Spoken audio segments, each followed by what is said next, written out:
Chapter 1. Summary. Izuku's mom gives him a gift, one that ends up being bigger than either of them could have imagined. Izuku sighed, dropping his backpack on the floor of his bedroom and flopping face first onto his bed. For once, the All Might blanket did little to comfort him, the pain from the burn on his shoulder taking up most of his attention.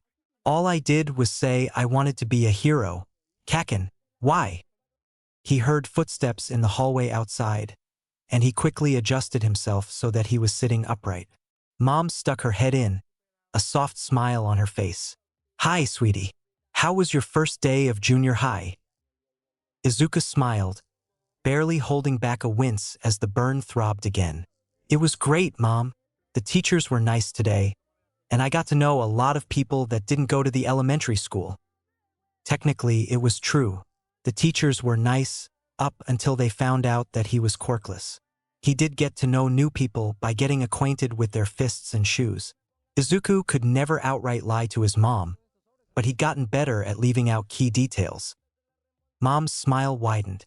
Well, to celebrate a new part of your life, I went ahead and got you something.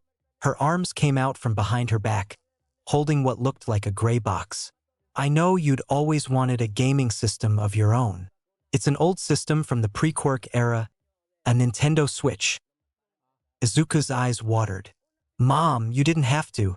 Honestly, you don't need to waste money on me like this. Mom frowned slightly. Izuku, there's absolutely nothing wrong with a mother getting her child a gift. And besides, I didn't buy it. I found it in our storage unit. Izuku smiled. Well, if you say so. After doing his homework, which had been assigned to him on the first day, because things are only going to be tougher for him later in life, Izuku connected the Switch to the TV in the living room. Apparently, this was a used system because there was already a profile set up on it, as well as several games installed on it. Whoever had previously owned it had apparently made sure to keep the card slot empty, but hadn't bothered removing the digital downloads. Izuku went ahead and set up a new profile for himself, deleted the old profile, deleted the old Miis, and made a new Mii for himself. Glancing at the clock, Izuku figured he had about 2 hours or so before dinner. Scrolling through the various titles, he eventually settled on one that he recognized: Kirby and the Forgotten Land. Supposedly, the game had been really popular when it first came out, though game production had gone stale when Quirks developed soon after. The franchise had been known for its low difficulty, and Izuku figured that would be the only game a stupid Deku could be any good at. Before he could start doubting himself any further, he started up the game. The opening cutscene started playing, and Izuku settled in for a short play session. Inko glanced over towards the living room, giggling to herself as she watched Izuku lean forward, focusing entirely on the gorilla boss he was fighting. Initially, she'd felt bad about lying to him, but he looked so happy that she couldn't bring herself to interrupt. The system had actually been kept inside her bedroom, and she would occasionally play some of the titles on it when she was feeling especially down. She'd deleted her old profile and Mii to make it seem like an old system that Izuku could think of as his own, rather than being on loan from her. She turned back to the stove, humming contentedly as the pork cutlets simmered in the pan. Maybe cooking Izuku's favorite food and giving him a gaming system might have been too much for a single day, but it was the start of a new chapter in his life, after all. That, and she knew he wasn't being entirely honest about school. Oh, he thought he was hiding it, but a mother always knew when her child was in pain. She could tell from the moment he had walked in the door that he was nursing some kind of injury on his shoulder, and the bathroom sink running for much longer than to just wash his hands practically confirmed it.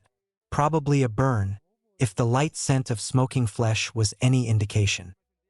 Inko sighed to herself. I know Izuku always insists that he and Katsuki are friends, but I can't lie to myself much longer. Mitsuki always had anger issues, and Lord knows what influence the schools are having on that boy. I should have pushed harder after that one incident in elementary when Izuku got hurt while playing with that Tsubasa boy. She shook her head, clearing her mind of the negative thoughts. No, all I can do now is support him. She turned her attention back to the pork cutlets, humming along with the music coming from the living room. She didn't bother turning around to check on Izuku, believing that he was mature enough to know when to stop. Though, if she had turned around, she would have noticed his hair glowing. She would have noticed a distinct green cap appear over his green curls, going unnoticed as the two occupants of the apartment were too focused on their own tasks. She would have noticed the sword laying on the floor behind the couch. Izuku blinked as he felt a tap on his shoulder, glancing up at where Mom was standing to his side. "Time for dinner, sweetie."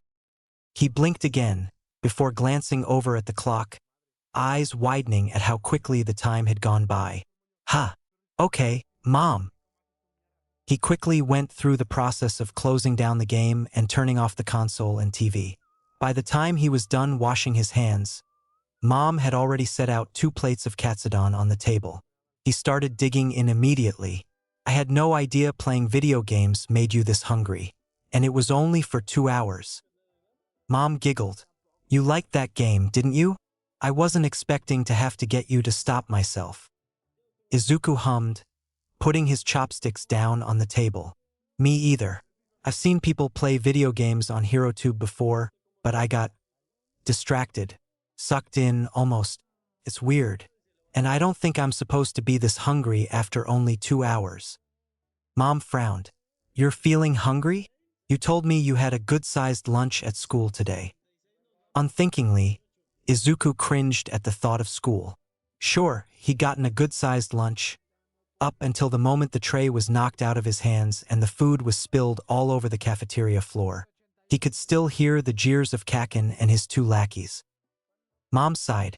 "Izuku, sweetie, you don't have to lie to me. Are you safe at school?" Izuku waved his arms frantically. "No, Mom, I'm fine. Besides, even if I did have any problems, which I don't, then they'll probably go away once I get to know my classmates better." Mom hummed, and for a split second, Izuku thought she didn't believe him. But then she sighed and smiled at him. "Well, if you're sure. Still, I think we should see a doctor. It's odd that you're feeling so hungry after only 2 hours of playing. If it keeps happening, I'll call Mizutofu General Hospital and set up an appointment as soon as they're available." For weeks later, the doctor frowned, flipping through the pages on his clipboard. "And you're absolutely certain that you've been eating properly since you first noticed it?" Izuku winced. The other students still hadn't let up, but at least the lunch ladies had started giving him some of the extra scraps towards the end of the lunch hour. "Yes, but for some reason, I still feel really hungry and tired, even after really short gaming sessions." The doctor hummed, before stashing his clipboard under his arm and leaning down to look Izuku in the eyes. "Could this be a side effect of a quirk?" Mom shook her head.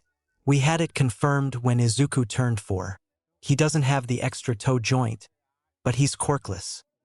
The doctor raised an eyebrow. "Just because a person doesn't have a quirk at age 4 doesn't mean they're quirkless." Which doctor was this? Dr. Tsubasa. The doctor frowned. That old quack?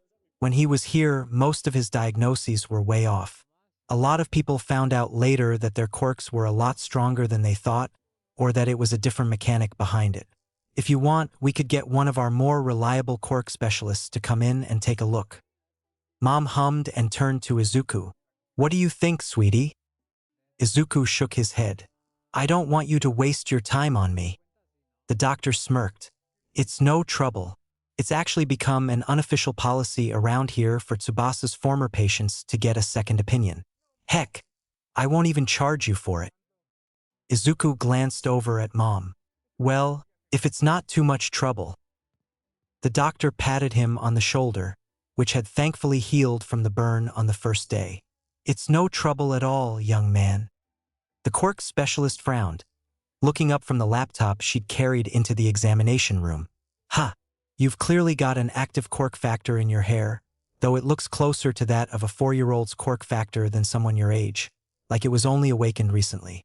It's a common sign in late bloomers or people with obscure activation requirements.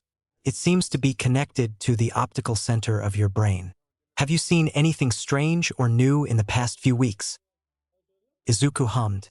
"Well, Mom bought me a new gaming system to celebrate my first day of middle school.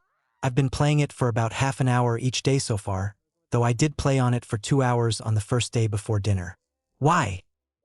The woman hummed, scrolling through the results on her screen. Interesting. You seem to have an extra lobe connected to your occipital lobe. This lobe is commonly found in people with stockpiling quirks like fat gum. If you'd like, I can arrange for you to meet with a colleague of mine tomorrow. She's a quirk counselor whose quirk allows her to analyze the quirks of other people through skin contact. Normally, she's got a pretty steep fee, but she's got a soft spot for people that had their quirks misdiagnosed. Would you like that? Izuku nodded. If I actually have a quirk, I'd really like to know that. The specialist winced. Dr. Tsubasa diagnosed you as quirkless, right? Can't imagine you've had it very well. I lucked out, getting a quirk that lets me scan a person's body like an MRI. My little sister is quirkless, and she had to put up with a lot of bullies in school. Can't imagine it's gotten much better for your generation. Inko hummed as she and Izuku sat in the waiting room for the quirk counselor. As expected, the woman had been more than happy to give them a discount after hearing about Izuku's misdiagnosis. Apparently, her quirk had put her services in high demand, and the waiting list was usually quite long. But Izuku had gotten an appointment for the day after his hospital visit. She glanced over at him, his attention distracted by the other people sitting in the waiting room. His fingers were twitching, obviously wanting to write down quirk analyses in one of his notebooks, which reminded her, the other day, he'd come with a tattered notebook, as though it had been ripped apart and hastily taped back together. She sighed. Izuku. Her son immediately turned to her, confusion evident in his expression. Be honest with me. Your classmates aren't kind to you, are they? He started stammering, clearly nervous at being put on the spot. Eventually, he managed to squeak out, They're fine. They just... Inko frowned and took his face in her hands, immediately cutting him off. Izuku, you don't have to hide anything from me. I'm your mother. It's my job to worry about you. You don't have to hide your pain to make me feel better. Izuku fell silent. Eventually, he whispered, They don't like that I'm quirkless. I was analyzing the quirk of the girl in front of me the other day, and Yubi stretched his fingers to take my notebook and rip it in half. Inko sighed and pulled Izuku into a hug, rubbing his head softly. It didn't take long before he started crying silently, letting the tears flow as he melted in her embrace. Fortunately, they managed to collect themselves just as the receptionist looked up from her computer and called out, Midoriya Izuku, Mawakaru-san will see you now. Izuku glanced around the room as they entered, noticing the one chair set right in front of the desk and the other chair set to the right and slightly behind the first chair. His attention was drawn to the woman behind the desk, who glanced up from her computer and smiled. Midoriya-san, Midoriya-kun, please, sit. They complied, with Izuku sitting in the chair set closer to the desk. He asked, Mawakaru Mamoto, right? Gaza-san at the hospital said that you can tell what a person's quirk is by touching them. The woman nodded, the smile never leaving her face. That's correct. My quirk, Analyze, allows me to know the basics of a person's quirk by making contact with their skin with 5 fingers. I'm sure you noticed how close that chair is to my desk.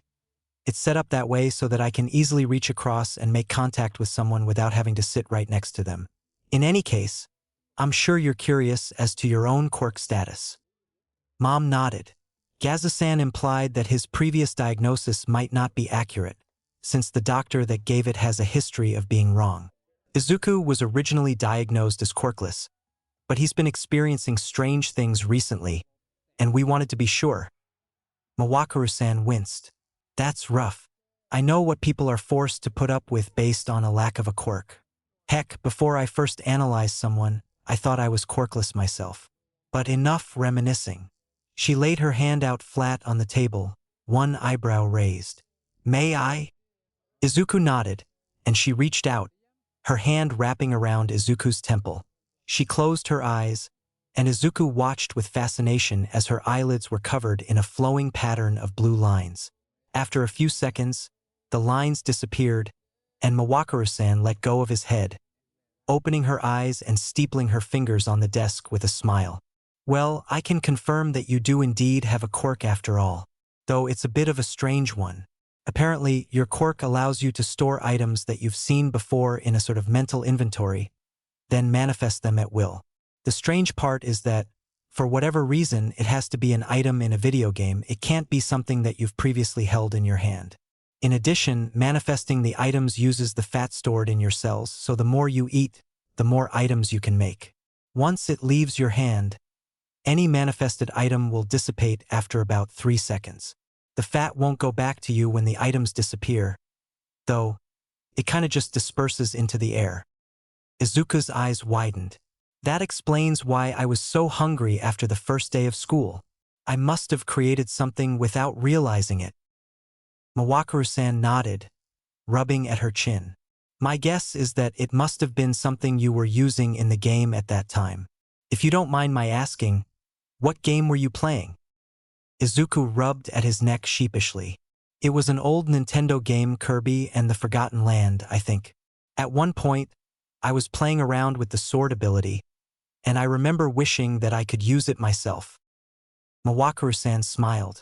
That must have been when it happened. Oh, another thing, you can only store so many items, and the number you can manifest at any given time is even more limited. The numbers will grow with time and training, but at the moment, your current limits are 3 inventory spaces and 1 equipped item.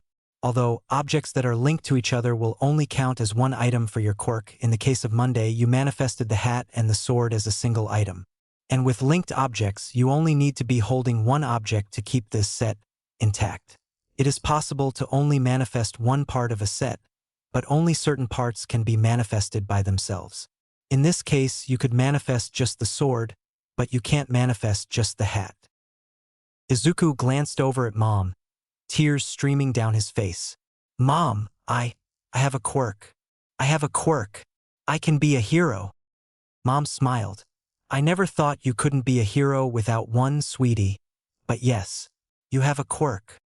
Mawakaru-san cleared her throat, drawing Izuku's attention. As heartwarming as this is, we do have some paperwork to get out of the way. She turned her computer around, showing Izuku the forms on the screen.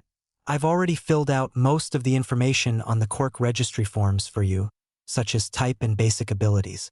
All that's really left is to name it. Izuku glanced at Mom, and she nodded. Turning to Mawakaru-san, he smiled and said, Save file. Chapter 2. Katsuki glanced up as Deku walked in just before the bell rang, scowling at the smile on the nerd's face. Oi, Deku. What's got you so happy, you useless freak? The nerd just smiled even wider. Have a little patience, Kaken. I've got a surprise for you. Katsuki's scowl deepened, but he didn't say anything. The nerd walked past him and sat down in his seat, that smug grin never leaving his face. He'd better not be planning something fucking stupid. The other extras started filing into the room, exchanging confused glances at the grin on Deku's face. After a few minutes, the bell rang right as Teach walked in, doing a double take at Deku's expression. After going through the morning announcements, Teach finally broke. Midoriya, care to share with the class what's got you in such a good mood? Everyone turned to stare at him, and Deku opened his mouth. Before he could get a word in, Fingers scoffed and said, Bet you his mom finally got a clue and ditched him. Katsuki immediately rounded on him. Shut up. Fingers didn't even look a fucking bit remorseful as he said, What? It's the truth. He's only dragging her down by existing. Suddenly, there was a sword at Fingers' throat. Katsuki heard Deku say, You know, it's not polite to interrupt someone. The classroom went utterly silent. Slowly, Katsuki turned around, eyes widening at the sight of the instantly recognizable hat on the nerd's head. Deku removed the sword from Fingers' neck and laid it on his desk, before leaning back in his chair with a smug grin on his face. As I was going to say before you be so rudely interrupted, I'm in a good mood because my quirk finally came in. There was silence, before the classroom erupted into laughter. Teach chuckled, Good one, Midoriya. Never took you to be the comedic type. The smile faded from Deku's face, and he sat upright. I'm not joking, sir. Why would I joke about having a quirk when I haven't made jokes in the past 8 years? Fingers laughed. Come on, Deku. Everybody knows that if you don't get a quirk when you're 4, you don't get a quirk at all. Katsuki scoffed. Bullshit. Don't you remember science class last year, dumbass? There's plenty of people who get their quirks later than 4 years old. You've got late bloomers where it just shows up late, or people with obscure activation requirements that don't find them until years later. Remember the article about that one kid in Portugal? He didn't realize he had a speed quirk until he ate a pineapple for the first time when he was 10. Deku finding his quirk when he's 12 isn't that far-fetched. Deku nodded. Exactly. In my case, it was because I hadn't played a video game until last week. My quirk? The ability to store items from games I've played and manifest them at will. Teach stopped laughing. Midoriya, stop this prank right now. I don't know where you got your hands on a sword, but trying to pass it off as a quirk is in no way funny. The principal has already seen your diagnosis from when you were 4. Put away the sword and stop terrorizing your classmates. Deku tilted his head, and Katsuki went pale. That was the head tilt Auntie did whenever she was about to verbally rip someone to shreds. Terrorizing, sir? You mean like how my classmates have been terrorizing me ever since I was declared quirkless? Oh, and for the record, that's a false diagnosis. If you'd bothered to check with the school nurse, sir, you'd have realized that I had an appointment with Miwakaru Momoto yesterday, and she verified that I do indeed have a quirk. Teach scowled. Enough lying, Midoriya. You and I both know that the esteemed Miwakaru Momoto would never see a quirkless freak like you. Now put the sword away and apologize to your classmates before I give you detention. Suddenly, the classroom door slammed open. Teach went pale as he recognized the woman who had just walked into the room. Deku's eyes widened. Miwakaru-san, I wasn't expecting to see you here. The woman smiled softly. And I was hoping that I wouldn't have to be here today either, Midoriya-kun. Unfortunately, when I called your school's nurse this morning to confirm she had received my analysis, she told me, and I quote, "Don't worry, I went ahead and tossed out that forged report. I'll see to it that the offending student is properly disciplined." Naturally, I was quite irritated. She turned to the teacher and scowled.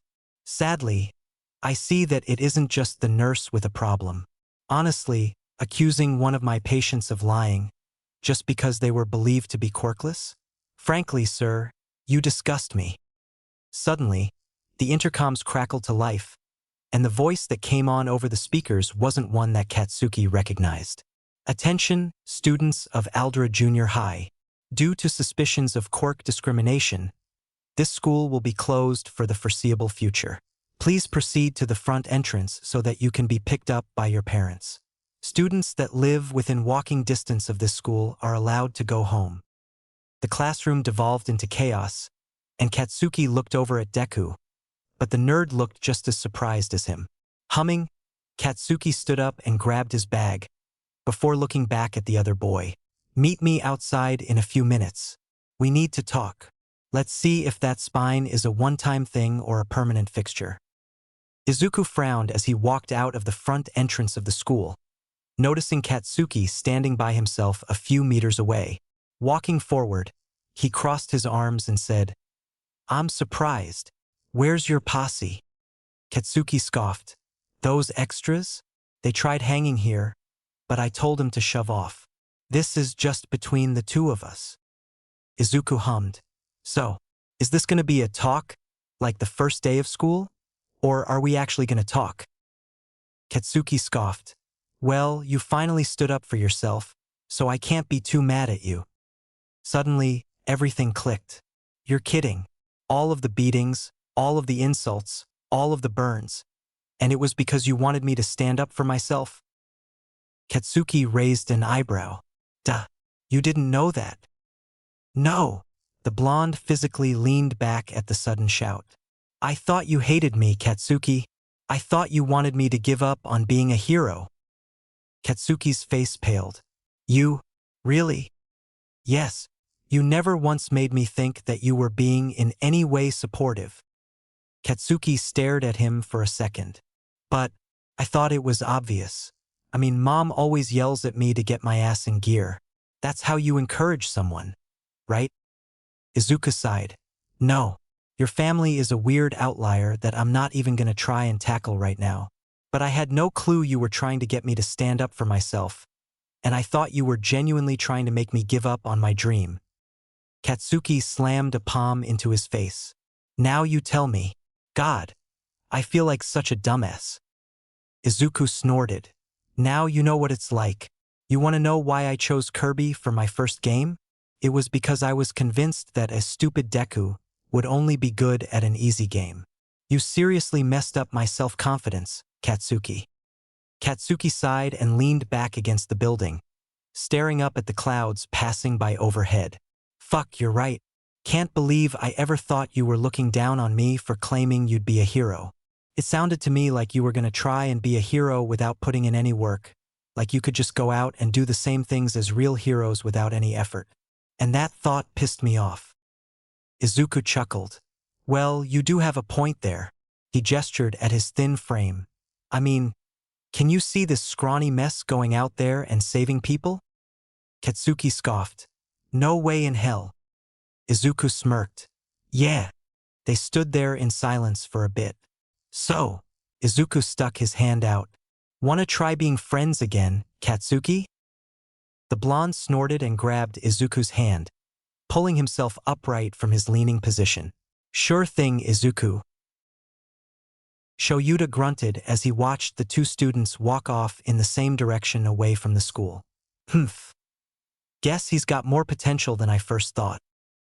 Mamoto leaned over and stared out the window in the direction of the two kids. Who, Izuku-kun? Shoyuta shook his head. No, the Bakugu brat. Mamoto frowned. Yeah, Gazu had told me about the still healing burn on the kid's shoulder, and given the research I'd put in before coming here today, I was expecting the brat to just be a hateful jerk. But turns out he's just a misguided kid who didn't realize his encouragement was coming off as hateful. Who knew? Shoyuta shrugged before turning towards her. So, what did you find on their servers? She winced. A lot, and none of it good. She tapped away at the keys on her laptop, bringing up a folder of video clips. She hit a few more keys, uploading the files to a USB. She pulled it out of the laptop and held it out to Shoyuta. Bring that to the rat god. He's not gonna like what's on it, but it's necessary for the investigation. I went ahead and took out the clips of Bakugu and Midoriya, but everything else is intact. Shoyuta took the USB, stashing it in one of his belt pouches.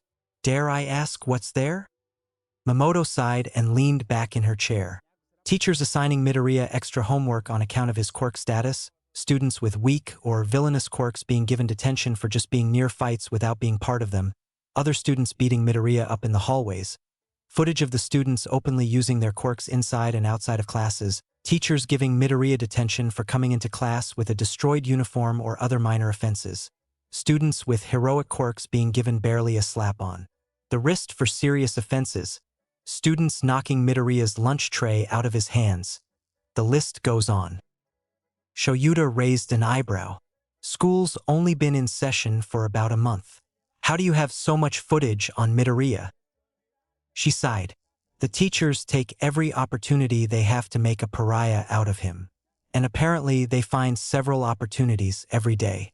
Not even an hour goes by in the footage before a student pushes Midoriya around or a teacher gives him detention for some arbitrary reason. It turns my stomach just thinking about it. Shoyuta scowled. Mine too. I'm setting Nedzu on these scum as soon as possible.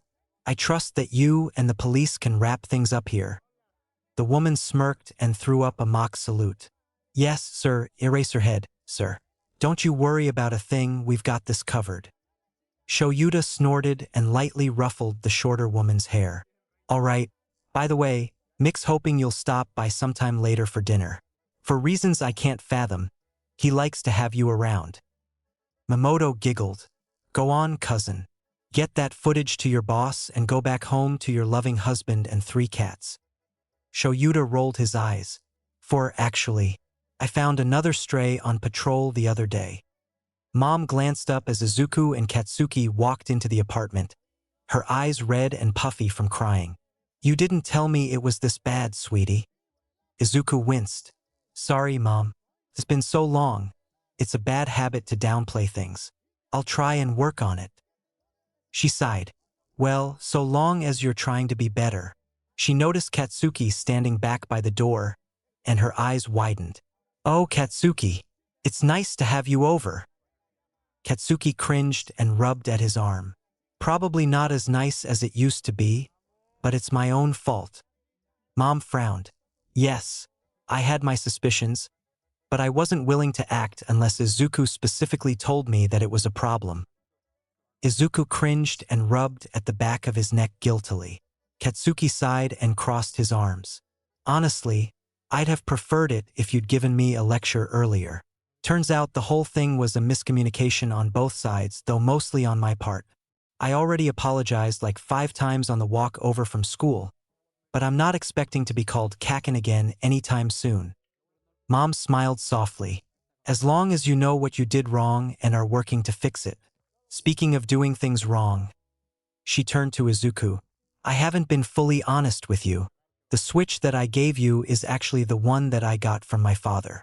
I thought you would appreciate having something you could call your own, and I didn't want you to think that you were just borrowing it from me. Izuku smiled softly. I don't blame you. Honestly, if you hadn't done that, I probably would have refused to play on it at all, thinking that I'd be taking something from you if I did. Katsuki cleared his throat. Well, if we're good for now, I'm gonna head home. I've still gotta explain myself to the hag and the old man. But hey, maybe now you can start playing against someone. Izuku grinned. I think I'd like that. Mom chuckled. Oh, already discounting your mother as a potential player too. I'll have you know, I currently have a streak of 25 wins against Mitsuki in Mario Kart 8 Deluxe. Actually, I think she still has a few controllers sitting around the house, just in case I decide to invite her over for another session. Goodness, it's been years since the last one. Katsuki snorted. I'll let her know that you're getting back into gaming. Heck, I might even pick it up myself. Train my hand-eye coordination and reflexes and stuff like that. Izuku smiled. I look forward to finally kicking your butt at something. Chapter 3. Katsuki groaned as his Captain Falcon was spiked off stage, the screen declaring Izuku's Pokemon trainer the winner. Dang it! How are you so good already? Izuku smirked. Practice. I've been playing a lot recently, and Mom can't even complain about it because it's technically Quirk training. Katsuki rolled his eyes. Sure it does. Wouldn't training involve increasing your storage capacity and the number you can manifest simultaneously? Izuku shrugged. True, and I work on that too, but the increased library gives me a greater number of things that I can put in my inventory. More variety in my items gives me more scenarios where I can be helpful.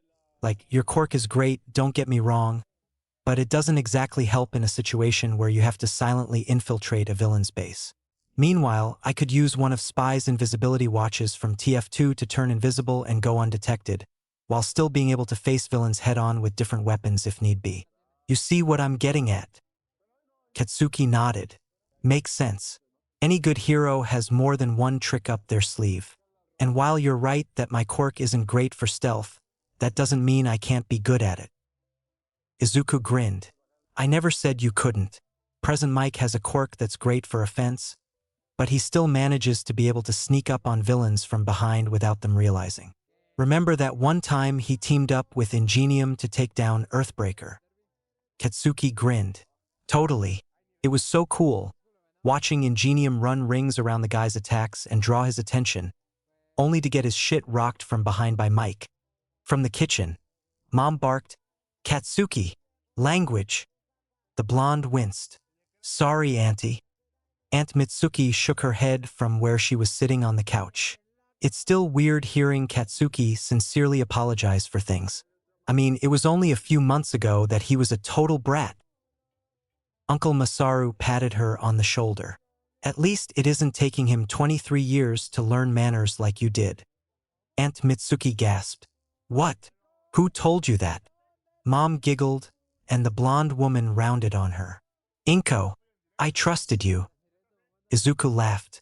It had been 5 months since Aldera had been shut down, and both the Midoriya and Bakugo families had already made huge strides in making up with each other. Katsuki was now a constant presence, always challenging Izuku in either academics or video games. Aunt Mitsuki and Uncle Masaru would sometimes come over for larger game nights and the occasional Smash Ultimate tournament, but most often they would chat with Mom while the two boys played together in the living room. At first, Mom had looked into other junior highs in the area, but as it turned out, being a month into the school year meant that most of their classes had been filled up either by students who had enrolled at the start of the year or former Aldera students who had transferred as soon as the junior high had shut down. As a result, both Izuku and Katsuki started attending an online school.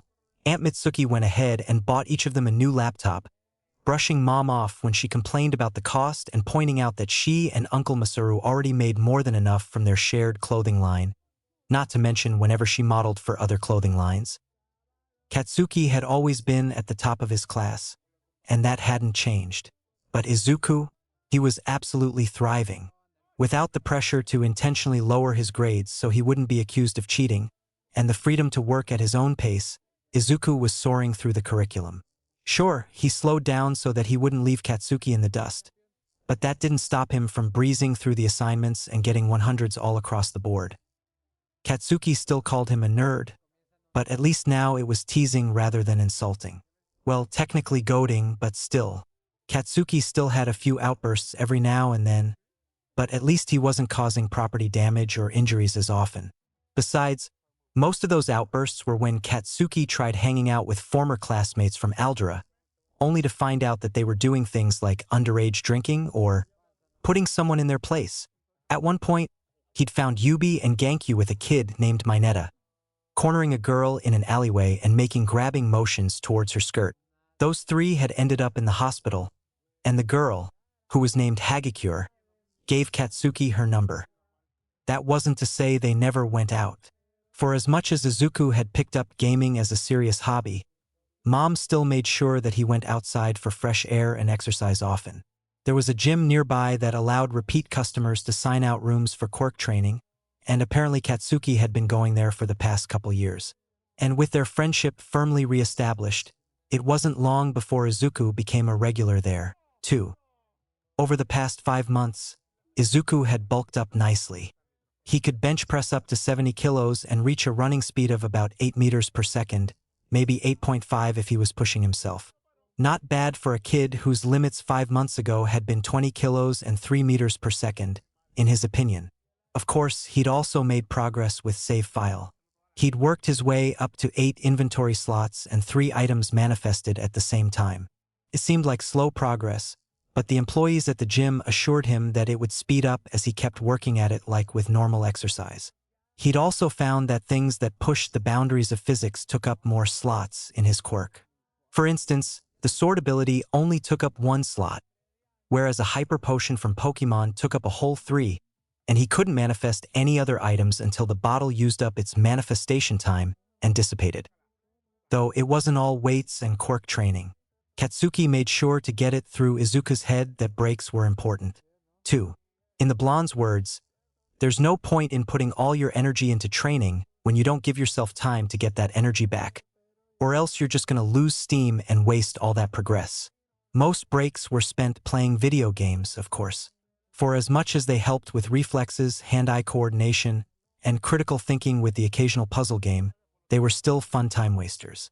On some break days, Izuku often found himself booting up Animal Crossing, New Horizons, and just experiencing the simple pleasures of pre-Quirk life.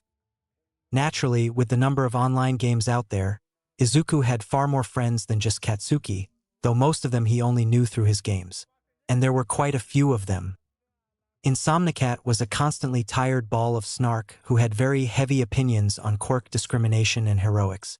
Baby Gremlin was a fast-talking genius who was incredible at spotting minor details and taking in lots of information at once, making her the default scout/sniper. Newton S. Bane was bubbly, friendly, and always up for co-op games, especially ones with support roles. Snow_White was a quiet companion, always filling the role of healer and being a calming presence, but only over text, never voice chat. Sparky_Way was a comedian who usually had a short attention span, but had incredible focus when it came to gaming, and had probably the best aim out of the entire friend group. Rock_Riot was an enthusiastic player with a penchant for tank roles, and always called things manly for some reason. Mr_Wister was similarly enthusiastic, always going on about heroic passion and whatnot. Totally_Jacked, meanwhile, was almost as snarky as Insomnicat, but had a cuter side that always came out when talking about music. The first meetings had been just as varied as their personalities. Izuku had met Insomnicat through an online forum for talking about underground heroes, and the two had bonded quickly over their shared appreciation for an obscure hero called Eraserhead and their mutual love of RPGs. Baby Gremlin had joined a Call of Duty lobby at the same time as Izuku, and the two had hit it off quickly, their different play styles somehow complementing each other perfectly. He'd met Newton Bane in a game of Overwatch, when her Pharah had appeared out of nowhere and blasted his Genji off a cliff. Snow_White had joined him in Team Fortress 2, supporting Izuku's soldier with his medic. Katsuki had met Sparky_Way in the same Overwatch lobby as Izuku and Newton Bane. Katsuki had been angry when his Junkrat suddenly collapsed, only to turn completely into respect when the kill feed showed the cross-map headshot from the other player's Widowmaker. Rock_Riot and Katsuki had ended up on the blue team opposite Izuku and Snow_White on red, and the combination of Heavy and Demoman respectively had proved a formidable force. Mr_Wister had been paired against Katsuki in an online Smash Ultimate tournament, and the two had hit it off when the former's Incineroar just barely lost to the latter's Donkey Kong. Katsuki had met Totally_Jacked in a different Overwatch lobby, when her Lucio saved him from an enemy Reinhardt.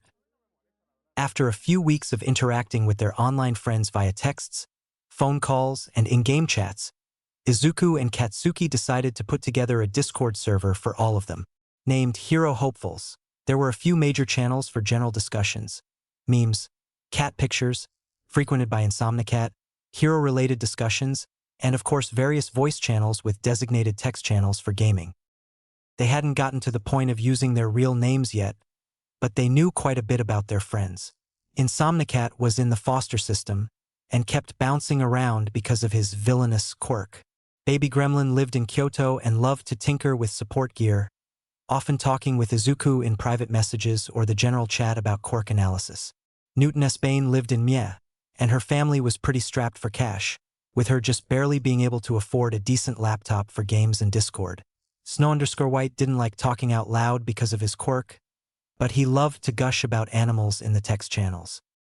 Sparky_Way would talk about basically anything, and would switch topics on a dime. Rock_Riot loved anything remotely related to Crimson Riot, though he seemed a little annoyed that his Quirk wasn't flashy enough for a pro. Mr_Wister lived in Yamanashi, and was considering both UA and Shiketsu for their heroics courses. Totally_Jack's parents ran a music store in Shizuoka, and both Izuku and Katsuki promised to check it out at some point. Izuku was jolted back to the present by the music of the character select screen, and he quickly picked his controller up off the side table by the couch, eyes scanning the screen as he debated who to pick next. Hitoshi quietly closed the door and swept through the house without making a sound, quickly making it to his room, in the attic and closing the door, breathing a sigh of relief as he flopped onto his bed. God, I can't wait until I get into UA and apply to live in the on-campus dorms. He got up and moved over to his desk, pulling out his laptop and opening up Discord. He quickly put in his login information and maneuvered to the Hero Hopeful server, noticing that Bush_Boss and King_Explosion were currently playing Smash Ultimate. #General. Insomnicat. Sup, fuckers? 3:47 p.m. Newton Bane. Oh, hi cat. 3:47 p.m. Bush_Boss. Cat, can you please not? Mom would kill me if she found out that the people on my Discord server used that kind of language. 3:48 p.m. Bush_Queen. Are you sure about that? 3:48 p.m. Bush_boss. Mom. 3:48 p.m. Bush_boss. When did you join the server? King_explosion. I added her about a week ago. Nerd. 3:48 p.m. Bush_boss. Why? 3:48 p.m. Bush_queen.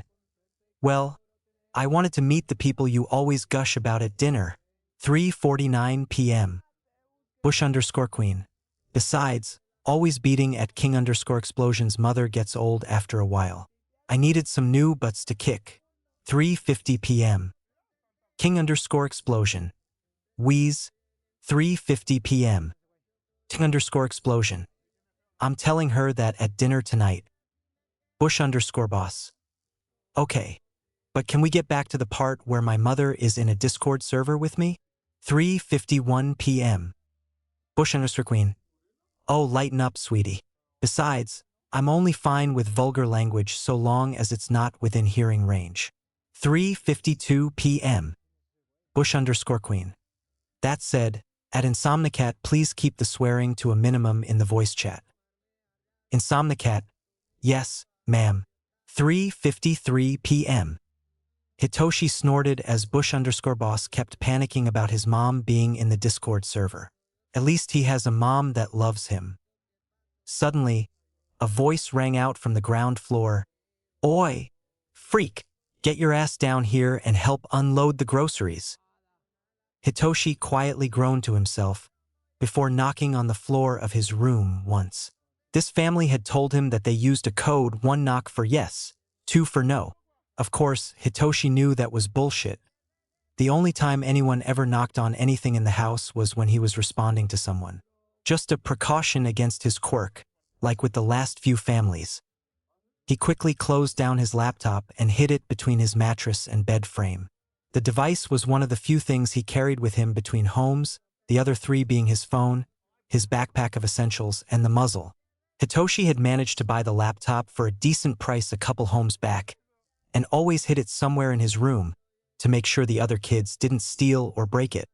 His backpack was similarly hidden in one of the drawers of his dresser, and his phone stayed underneath a loose floorboard whenever he had to leave it behind. And that damn muzzle always sat in plain sight. As he descended the ladder to the attic, he found himself thinking about the background chatter he could always hear through Bush_boss's microphone while the other boy was in the voice chat. He wished he could live in a home like that. Kyuka hummed to herself as she put her stuff away, before pulling her laptop out of her bag and booting up Discord, quickly scanning through the conversation that was going on in the general chat. She snorted at Bush_boss, panicking over his mom being in the server with him. Dad shouted, Oi, Kyuka, you better not be gaming before you finish your homework. She called back, I know, Dad. Don't worry. I'm not dumb enough to put gaming before my studies. Rockin', that's my girl. She chuckled to herself, before pulling her homework out of her backpack and setting it on her desk in front of her laptop. She reached over to the jar on the side of her desk and pulled out a pencil, checking to make sure it was sharp before turning her attention to the papers in front of her. Chapter 4. Izuku looked up at the seemingly massive door in front of him and took a deep breath. Katsuki scoffed from behind him. Relax, nerd. It's just the second year of junior high. Izuku glared at him. Rational brain knows that. Anxiety brain is still waiting for the other shoe to drop. Katsuki held his hands up in surrender. Okay, I get it. But standing here waiting for you to get your nerves under control isn't going to help anything. Izuku sighed, before shouldering his backpack and sliding the door open. Immediately, all attention turned to the doorway, and Izuku swallowed, feeling a bead of sweat run down the back of his neck. The teacher said, Midoriya-kun, Bakugo-kun. I was expecting you here earlier. Please, find your seats. They obliged, moving to the 2 empty seats by the outside wall. Katsuki took the desk at the very front, and Izuku took the one behind the blonde. The girl on his right glanced over at him, twirling something around her finger. Hey, Jiru Kyuka. And you are? Midoriya Izuku. She raised an eyebrow. Wait a sec. I swear I recognize your voice from somewhere. Bush boss. Izuku brightened. You must be totally jacked. Nice to finally meet you in person. The teacher cleared her throat, and Izuku snapped his mouth shut, turning to face the front. She announced, Now, most of you probably recognize each other from last year. However, this year we have 2 students transferring here from online schooling. The circumstances are their own business, and I will not tolerate any of you bothering them about it. Am I understood? They chorused their assent, and she nodded, before turning around and writing something on the board. As most of you may know, my name is Chishiki Yonda. I'll be your homeroom teacher this year and next year, since your previous teacher chose to retire. As some of you may have heard from your upperclassmen, I do not tolerate troublemakers in my class.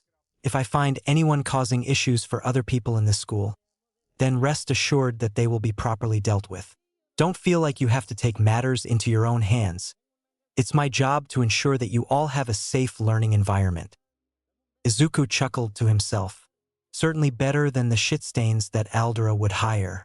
They always went on about leading us to greatness and all that crap. Fat lot of good that did them. Chishiki-sensei glanced over at the clock and sighed. Normally, I'd have everyone come up and say a little something about themselves, but we're low on time for homeroom, so I'll see you all this afternoon. Please try to not destroy the classroom while I'm not here. She turned and walked out the door, shutting it behind her right as the bell rang. Immediately, the class got up and started filtering out of the door, and Izuku stood up and shouldered his bag. Jairu tapped him on the shoulder, and he turned to face her. I looked at the locker assignments and noticed that you and Bakugu, I think his name is, have lockers right next to mine. Come on, I'll show you where to find him. As it turned out, Mizudafu Junior High had a similar locker system to Aldera Junior High, where the lockers for students were placed outside of their assigned homeroom. As a result, it was a short walk to Jairu's locker, where she pointed out that Izuku's was on the left of hers and Katsuki's was on the right. As Izuku loaded his books into his locker, Katsuki leaned against the wall. So, totally jacked, right? Jairu nodded. Yep. If Midoriya here is Bush Boss, that must make you King Explosion. Katsuki grinned. Exactly. Looks like your username is on the nose. Those jacks just for show? Or can they actually do shit? One of the things dangling from her ears that Izuku had assumed was an earring suddenly wiggled, and his eyes widened as he realized they were actually earphone jacks hanging from her earlobes. That's so cool. Can you plug them into electronics like earbuds? How strong are the tips? How much weight can you lift with them? Can they extend? Do they do anything else? Jairu blinked before rubbing at her chin. Yes, strong enough to insert into concrete walls, about half a pound each, up to maybe 2 meters, and they can project my heartbeat about 1,000 times louder when I plug them into some kind of speaker. Katsuki let out a low whistle. Damn, that's a pretty cool quirk. Jairu rubbed at the back of her neck as a slight blush formed on her cheeks. You really think so? You don't think they're creepy? Izuku's eyes narrowed. I want names. Suddenly, a loud shriek drew their attention. A purple creature with glowing yellow eyes had its arms wrapped protectively around a student with a black bird head. Don't touch Fumi!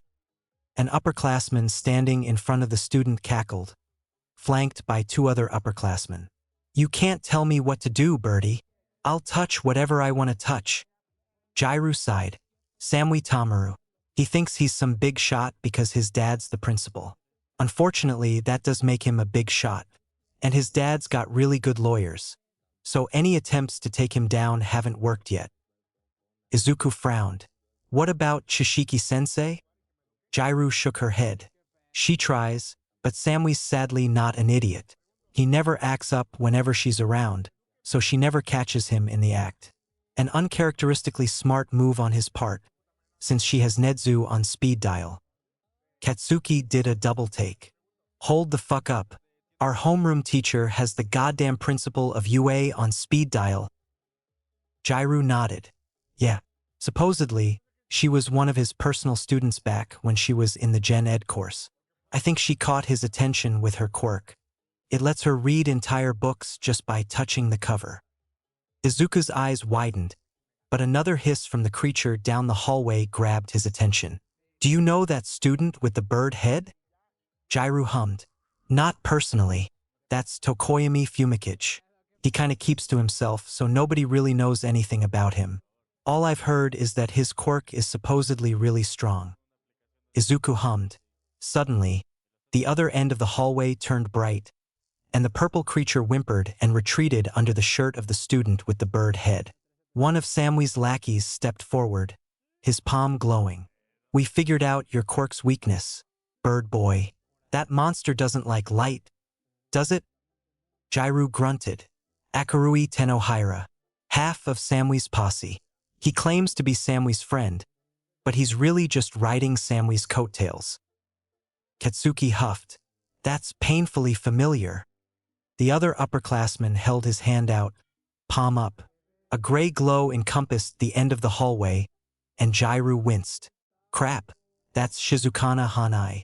He just silenced that entire area. Even if Tokoyami calls for help, nobody's gonna hear it. Izuku scowled. Reaching into his locker, he pulled out a button camera and attached it to his collar, flicking it on and walking forward. Katsuki, with me. Katsuki nodded, falling into step behind Izuku. The two of them strode forward, the crowd parting before him. As they entered the cutoff area, Samwee's voice came into painful clarity. Now, if you promise to do my homework for this semester, then maybe I won't cut the blood flow to your legs, chicken brain. Izuku cleared his throat, drawing the attention of all four students. Excuse me, I couldn't help but notice that this isn't exactly the most friendly of chats. Perhaps one of you could explain to me what the hell is going on here. Samwee drew himself up and walked forward, clearly trying to intimidate Izuku with his sheer height. Buzz off, pipsqueak. We were just teaching this villain that the only way he'll stay out of the slammer is if he behaves like a good boy and doesn't piss off the only future hero in this joint. Izuku snorted. Only future hero? Good one. Samwee huffed. I wasn't joking. You'd better not try anything, runt. Izuku smiled, but it lacked any trace of mirth. Why, that threat almost makes you sound like a bully. And surely a bully wouldn't go on to become a hero, right? Akarui stepped forward and grabbed Izuku's face. Shut up and back off, unless you want to go blind for a week. Katsuki's hand clamped down on Akarui's wrist. Hands off, fuckface. Akarui's hand was wrenched from Izuku's face, and the upperclassman actually stumbled back a few paces. Samwee's eyes narrowed. And who the hell do you think you are? Katsuki stood upright and thumped a fist against his chest. Bakugu Katsuki, future UA Hero Course student. Izuku smirked. Midoriya Izuku, future UA Hero Course student. Samwee scoffed. Like hell you are. My dad's the principal, you know. You realize how easily he could fuck up your school records? You'll never get into a hero course in Japan, unless you apologize and back the fuck off right now. Izuku's smile didn't budge. Sorry, but I'm afraid I can't do that. You see, I make it a habit to never apologize for doing the right thing. Samwee clicked his tongue. Shame. You could have avoided having your lives ruined if you'd just used your brains. Shizukana snapped his fingers, and the gray tint faded from the area. The three upperclassmen walked by, and Samwee intentionally shoved Izuku to the side as he passed. Dad's not going to be happy when he hears about how his son was beaten up by 2 second-years. Izuku looked Samwee in the eyes. Go cry to your daddy. It won't help. Samwee scoffed and turned his back on them. Once the three upperclassmen rounded the corner, Izuku turned around and walked forward, offering a hand out to Tokoyami. You all right there? The other boy huffed. I am fine. Dark Shadow will recover. But that was quite foolish of you. Samwee has brought darkness upon many other students at this school. He will no doubt do the same to you. Izuku grinned and reached up to his collar, flicking the button camera off. From what I figured, He's only gotten away with it before because there wasn't any evidence against him. Trust me, if there's one thing I hate above all else, it's bullies. Inko frowned as she walked through the halls of Mizutofu Junior High, soon finding her way to the principal's office. The secretary looked up at her. Midoriya Inko, yes? Principal Samui has been expecting you. Please go in. Inko didn't respond, instead pulling the door open and taking in the expressions of everyone inside. The anger on the principal's face, the smug grins of both Izuku and an upperclassman, and Katsuki's scowl. Then she noticed the bruises covering the upperclassman's face. She sighed. All right, what happened? The principal shouted. Your son attacked my boy right after homeroom, jumping on him and beating him mercilessly for no reason. Inko hummed, scanning the older boy's face. Would you sit down for a moment? The upperclassman's expression turned confused, but he complied, sitting down in a nearby chair. Izuku, would you please hold your hand up to the bruise on his cheek? Izuku complied with a grin, and the principal froze at the clear size discrepancy. That proves nothing. Bruises grow in size as they get older. Everybody knows that. Inko tilted her head. True. Do you have camera footage of my son beating up your son? The principal scowled. Irrelevant. Your brat attacked my son unprovoked. This will have to go on his permanent record. Inko smiled sweetly, but her eyes held a burning fire. My dear principal, how could we know who deserves to be punished without footage of the incident? The principal pointed at the upperclassman frantically. It's clear as day. My son has bruises, yours does not. There is no need for footage. Izuku cleared his throat. Actually, if we're going to discuss footage, there's something you should see. He pulled out a hologram projector and set it on the principal's desk, before taking a USB out of his pocket and inserting it into the projector. The device turned on, showing footage that looked to be taken from Izuku's button camera. The principal went pale as his son threatened a different student, before turning on Izuku and attempting to intimidate him into silence, then turning to more threats when intimidation failed. Throughout the entire recording, Izuku had not moved once, nor laid a hand on the older boy. As the upperclassman in the footage rounded the corner, the video ended, and Izuku slipped the projector back into his pocket. Any further questions, sir? The principal scoffed. You probably just went and beat him up after turning off the camera, probably trying to intimidate my poor son into silence, so that he wouldn't turn you in like you deserve to be. There was a knock on the door to the office, and he shouted, What? A female voice that wasn't the secretary said, I have something that you'll be very interested in, sir. It's about this whole affair. The principal huffed. Very well, come in. The door swung open, and the upperclassman paled at the sight of an old friend Inko hadn't seen in a while. She stayed quiet as Yonda walked in with a USB thumb drive held in her hand. After hearing about the incident from one of my students who witnessed the whole thing, I decided to grab the security footage of the hallway where this took place. Izuku held out his hologram projector with his own USB unplugged, and Yonda took it gracefully, inserting her flash drive into it and setting it on the desk. Immediately, a video played that told the same story as what had been displayed on Izuku's button camera. Yonda pointed out the gray tint at the edges of the screen. As I'm sure you're aware, sir, this tint indicates the effects of the quirk of Shizukana Hanai, who is visible in this footage. Fortunately, this camera happened to be inside his range of effect, allowing it to capture audio from the incident as well as video.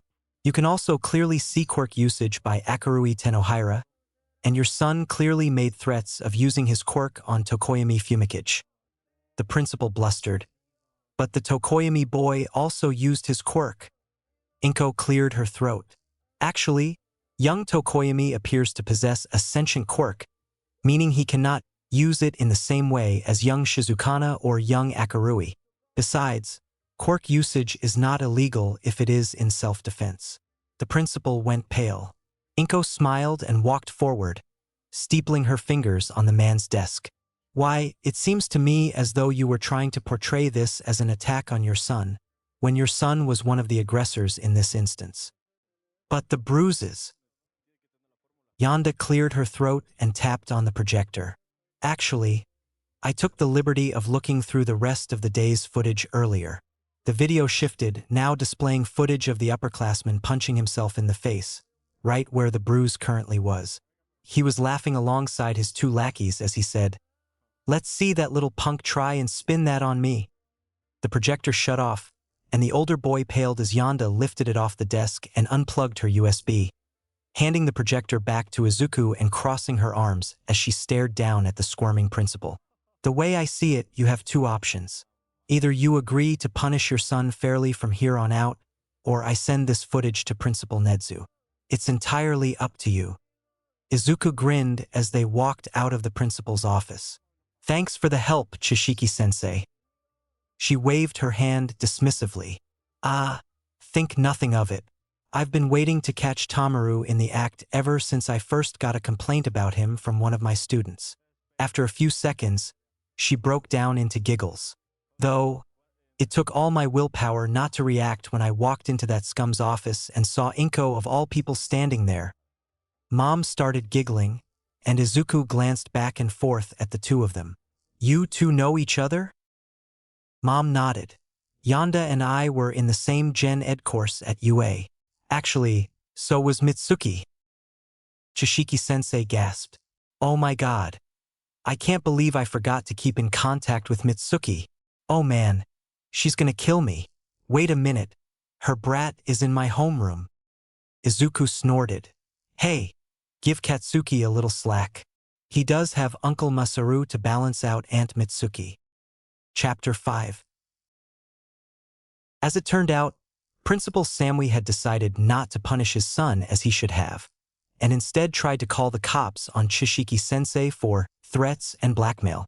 Unfortunately, said cops included a detective with a lie detector quirk who slapped a pair of handcuffs on the sorry excuse for a man the second that he stopped shouting. With the former principal now in jail, somebody had to step up and fill the role, and the current vice principal had resigned after learning that his old boss had ruined several promising students' careers before they could begin. As a result, Chishiki-sensei ended up taking on the job of principal, though still managing to act as the homeroom teacher for Izuku's class because, in her words, "I trust my new vice principal to handle the administration while I'm teaching." Of course, finding out that said new vice principal was Mom was a pretty big shock. Tokoyami ended up joining the friend group once Tamaru was expelled. Not because he was scared of facing Chishiki-sensei's wrath, like most students that tried to be friends with Izuku, but because he genuinely appreciated Izuku sticking up for him when nobody else in that hallway would. Though Izuku only found out when Dark Shadow appeared out of nowhere and quietly informed him of the fact, since Tokoyami was entirely committed to the edgelord aesthetic. Naturally, with the in-person meeting with Totally_Jacked came the long-promised visit to her parents' music shop. Jairu had a full face blush when she opened the store that Saturday to Izuku's grinning face and Katsuki's signature lazy smirk. Her parents were initially somewhat standoffish, up until Izuku brought up the fact that he'd gotten Tamaru expelled. He'd learned that the upperclassmen and his lackeys were the ones who primarily gave Jairu grief over her quirk. At that point, the mother profusely thanked him while the father burst into tears and threw himself into a Dajiza position. After the first meeting, Izuku and Katsuki would often come to the jacked-up music center on the weekends.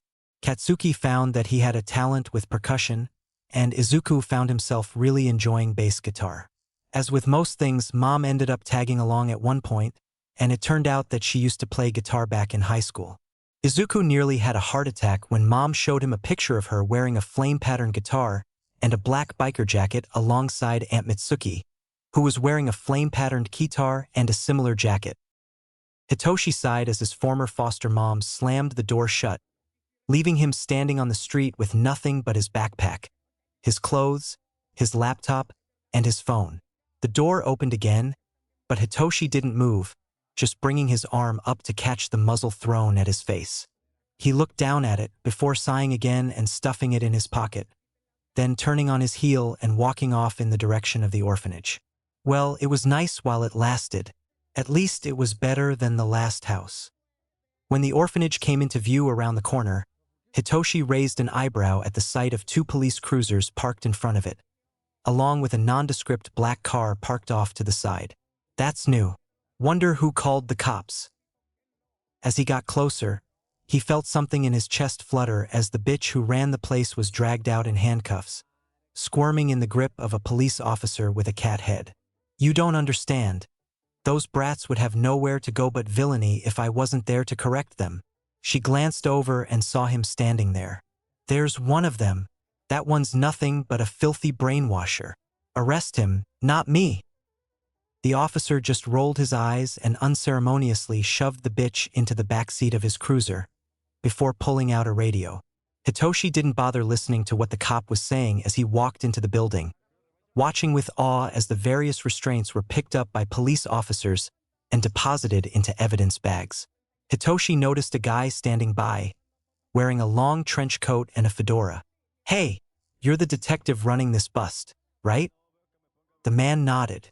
Tsukachi Naomesa, Mizudafu Police Department. How can I help you?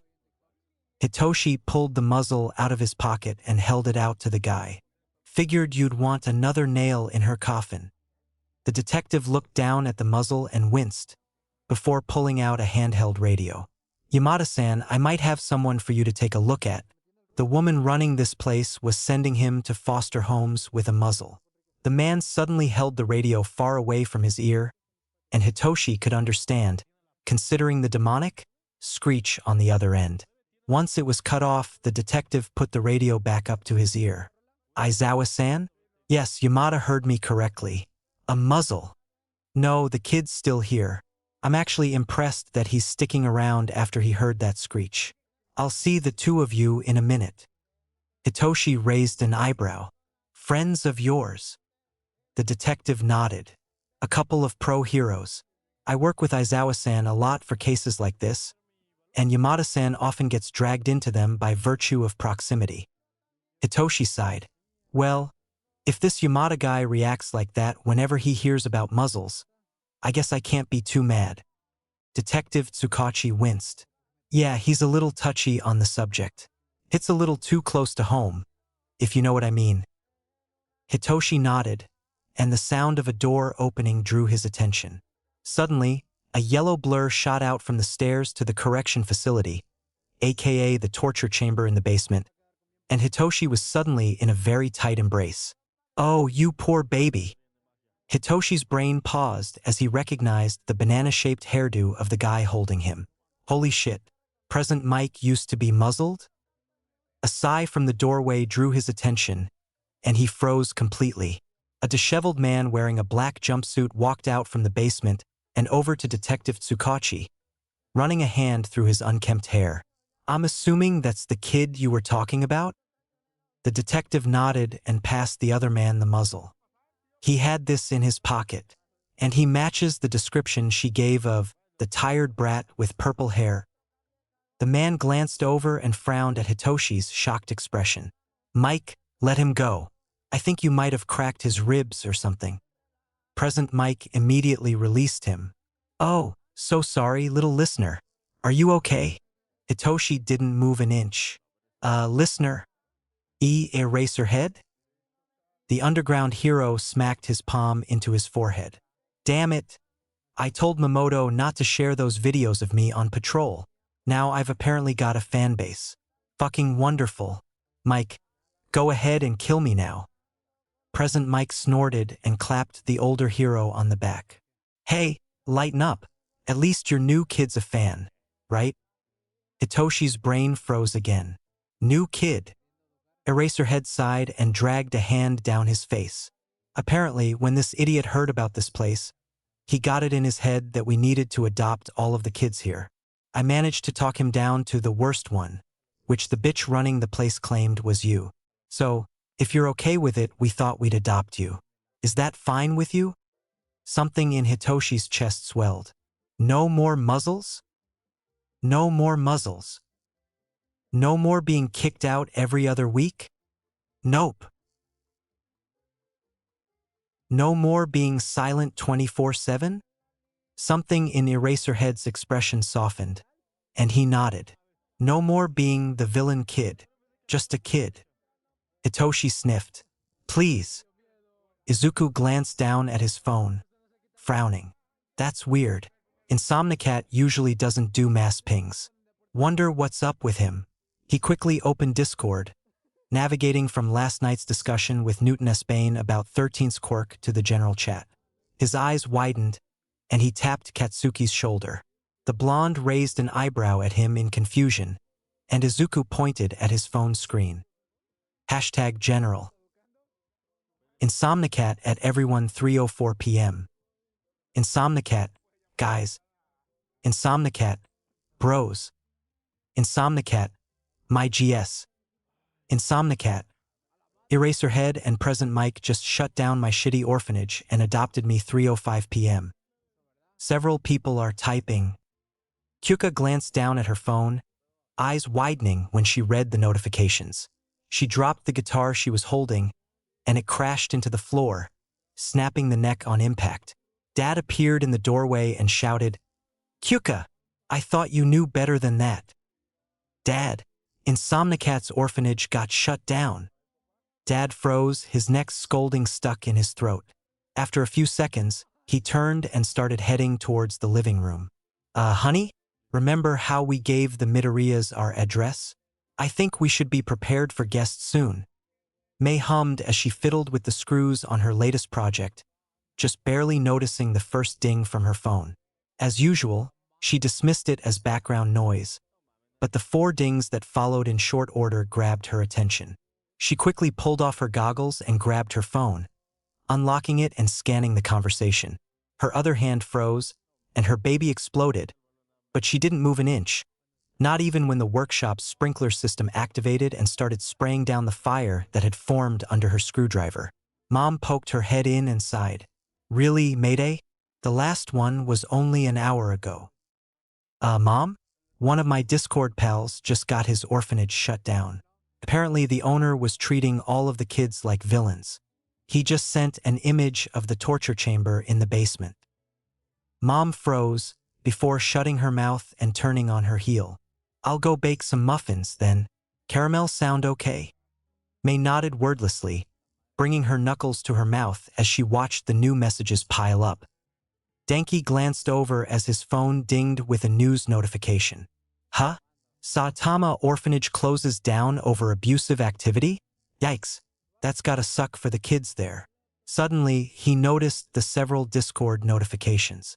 "Wait, Insomnicat's orphanage got closed down? Wow, that's a weird coincidence. What are the odds that 2 orphanages get closed down on the same day?" Then he noticed one of the images that Insomnicat had provided of the outside of his former orphanage. Wait, it's the same orphanage? Wait, Insomnicat was in Saitama the entire time. We totally could have met up. Wait, shit, his orphanage just closed down. He's gotta be feeling awful after that. Wait, he got adopted by Present Mike. Hashtag General. Insomnicat. Okay, so, quick update on the whole getting adopted situation. The detective who was running the orphanage raid is a work friend of Eraserhead. So the adoption paperwork got filled out in like half an hour and I'm already at their house. 3:48 p.m. Insomnicat. I'd send photos, but Dad, Eraserhead, doesn't like the idea of having images of his house shared online. Job security and all that. Insomnicat. I mean, I totally get why, but still. Wish you guys could see this place. 3:49 p.m. Insomnicat. OH my god. Bush_boss. Cat? You okay? 3:49 p.m. Hashtag kitty corner. Insomnicat. Look at this baby. Attached. 2 images. 3:50 p.m. Sparky_Sparky_. Oh my god. That's adorable. Name? 3:50 p.m. Insomnicat. Dad says her name is Tortellini. I would die for her. 3:51 p.m. Sparky_Sparky_. Oh, dude. Same. 3:51 p.m. Bush_boss. That's a very cute kitty. I believe that breed is a tortoiseshell. 3:51 p.m. Insomnicat. I don't care what breed she is. All I know is that I would die for her. 3:52 p.m. Insomnicat. Wait, Dad says there are 3 more. Totally underscore jacked. Welp. We just lost at Insomnicat to the furry demons. I'll expect an update in a few hours with pictures once he's pulled away from them by his new parents. 3:54 p.m. Insomnicat. Bold of you to assume I would allow myself to be pulled away from kitties. 3:55 p.m. Insomnicat. And that Dad wouldn't be in the same position. Insomnicat. According to Pops, present Mike, Dad's apparently also a sucker for cats. He found Tortellini in an alley on patrol and immediately took her home with him. 3:56 p.m. Insomnicat. Oh dear God, he showed me a picture. Insomnicat. My heart is now melted. Shoyuta huffed warmly as the kid tapped away at his phone, likely chatting with his online buddies. Turning, he grabbed Hisashi's arm and dragged his husband into the kitchen, leaving their new kid in the living room. What's up, Sho? Shoyuta sighed and pushed Hisashi towards the fridge, before leaning back against the edge of the sink. You do realize we're going to have to rearrange our patrol schedules, so we aren't leaving him at home alone, right? Hisashi raised an eyebrow. What? You don't trust him to be able to take care of himself? Shoyuta shook his head. No, it's not that. I know he can take care of himself, but he shouldn't have to.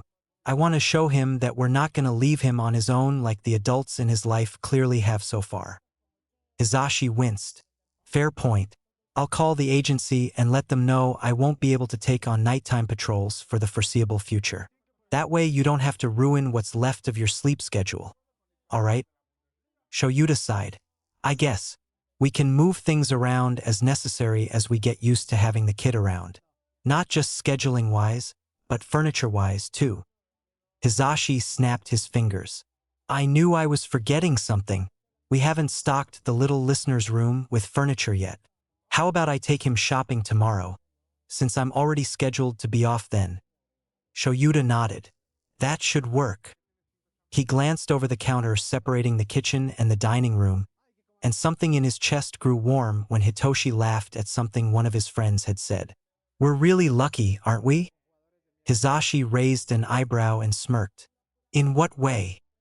Mainly that his spirit wasn't shattered by that hellhole disguised as an orphanage.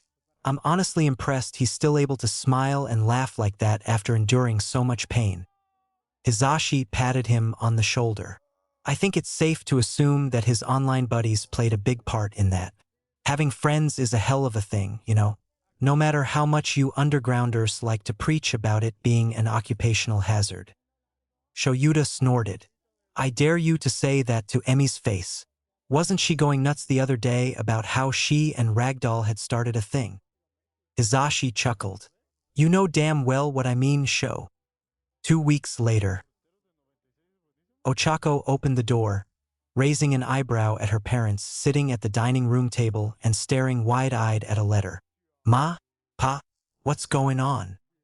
Ma glanced up, tears running down her face. Chaco, we got a request from the Put Your Hands Up agency. Ochako did a double take. Wait, we got hired by President Mike? What's he want us for? Pa tapped the letter with the back of his hand. Says he's thinking of remodeling his agency to include overnight rooms and training gyms. And he heard through the grapevine that we specialize in larger buildings. He'd also heard that we'd been cheated by our most recent client. And he says he wants to help us out.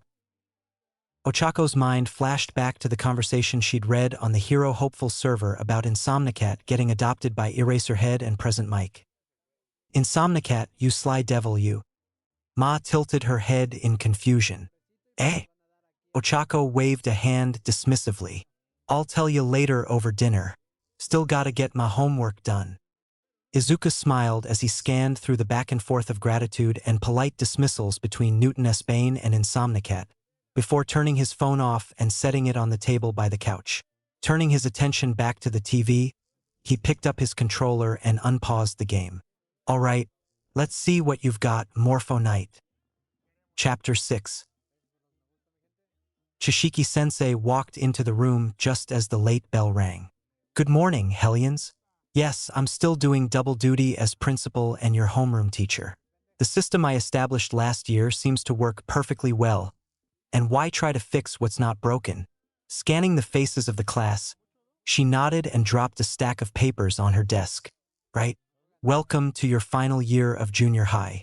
As you're all aware, now's when you need to start thinking about what you're going to want to do with your lives once you leave this school. I know a good number of you are planning to become pro heroes, but I need to impress upon you that it is not the only way to succeed.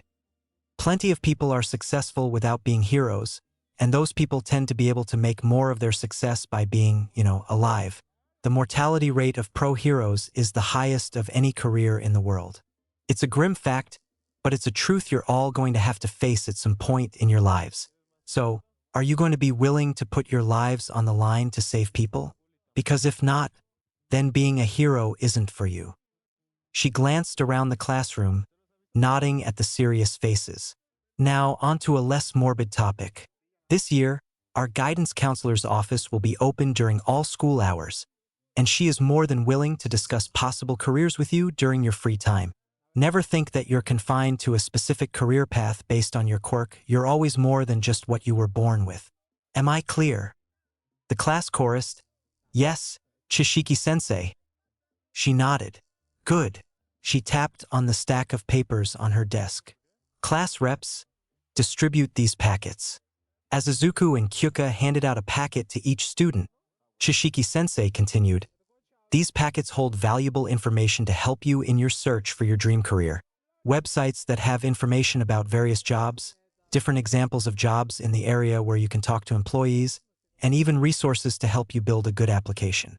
There's also a list of high schools in the area that specialize in different areas." She tapped at her chin for a few seconds. "Oh yeah, one more thing. I'm sure you're all aware of this, but it bears repeating due to our proximity to UA High School. We will be visited by a representative from UA later this year to gauge if any of you have the potential to be UA students. We also hold mock exams that are designed to test if you're qualified to take the UA entrance exams. However, never think for a second that you know what they're looking for. If there's one thing I want you all to learn this year, it's that you should never assume you know better than UA's principal. Do you understand?" "Yes, Chishiki-sensei." She nodded. Good. Glancing up at the clock, she stood up and straightened her tie. "Since we're almost out of time for homeroom, I'll be seeing you Hellions this afternoon. Don't wreck the place while I'm gone." True to form, the bell for first period rang just as Chishiki-sensei closed the door behind her.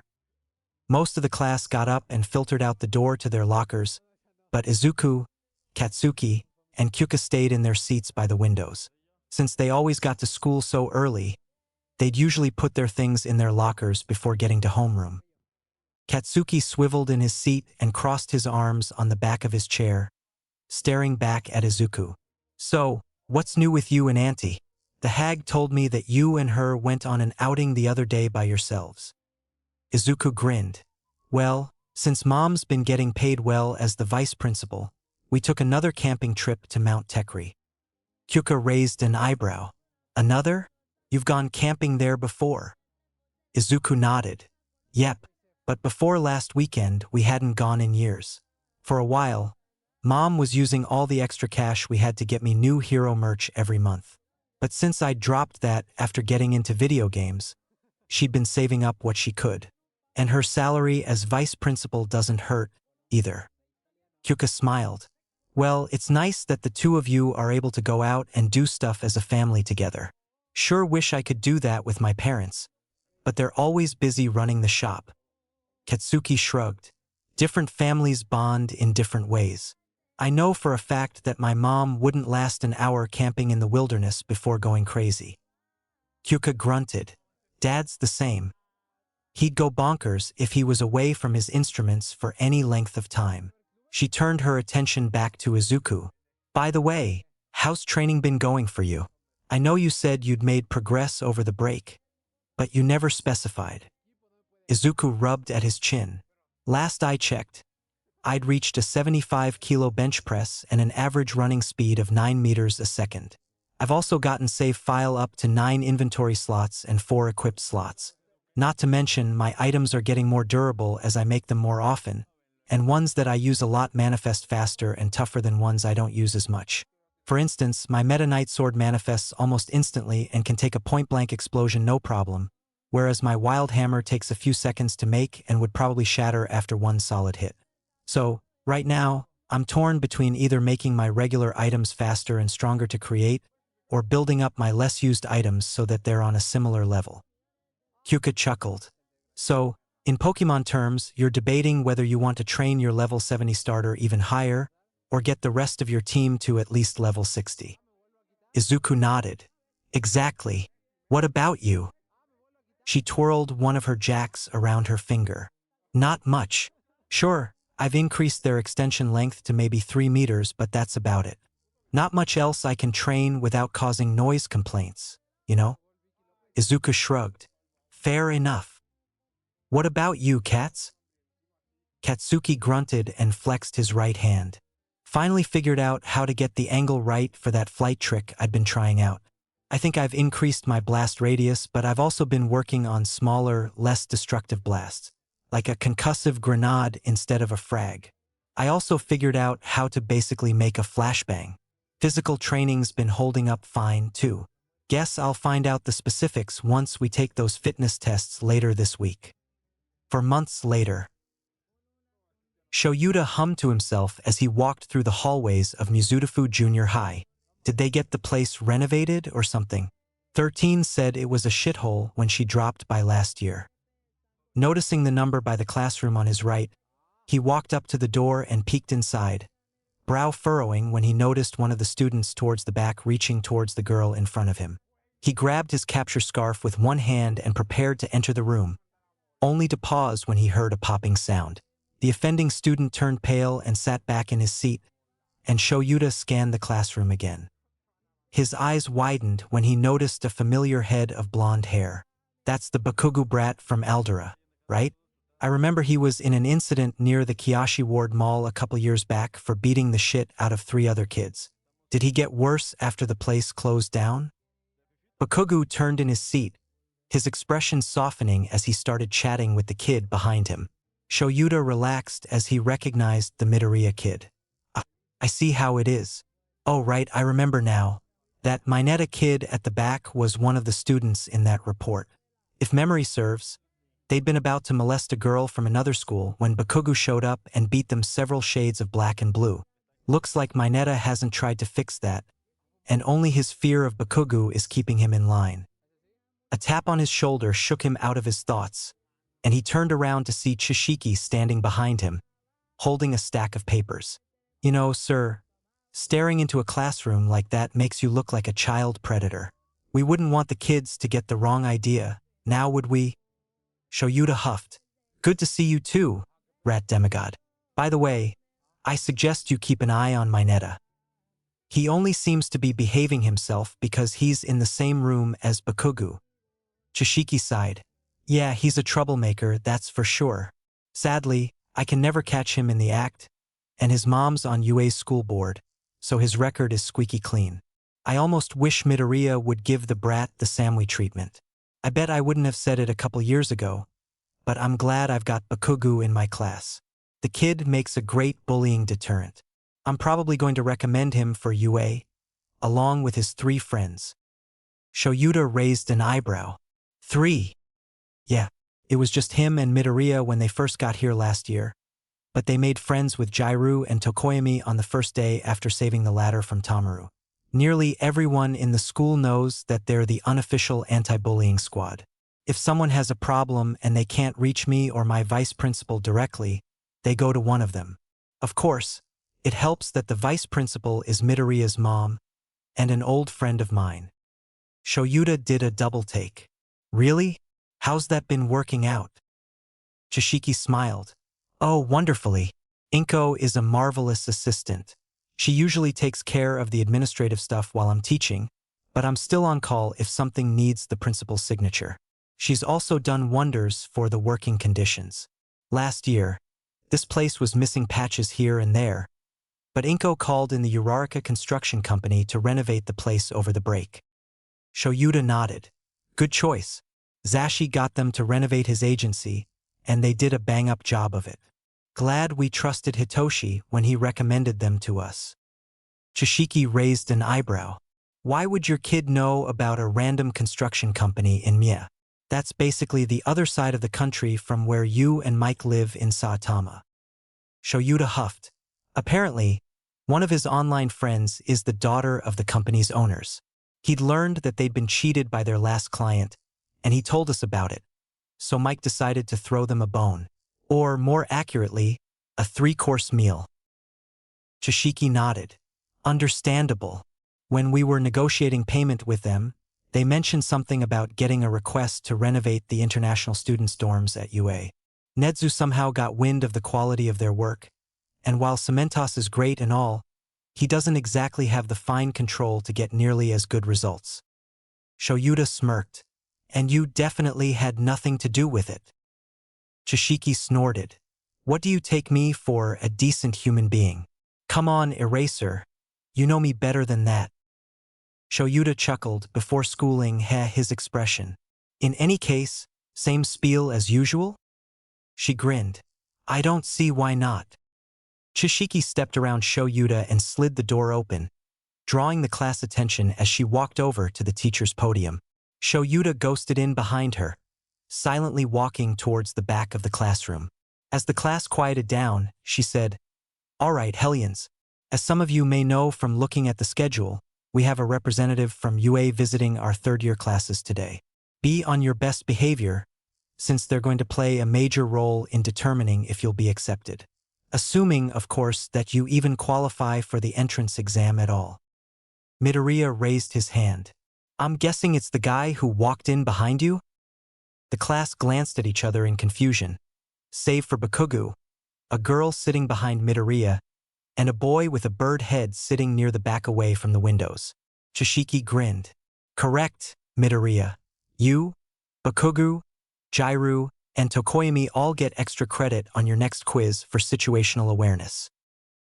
Shoyuta cleared his throat, drawing everyone's attention towards him. Your teacher has a point. If you want to become a UA student, let alone a pro hero, you need to have better senses than that. Right now, I'm not seeing much potential in most of you. There are a few of you that I'm keeping an eye on, but don't think that you won't succeed without improving beyond where you are right now. It's illogical to believe that you don't have room for improvement.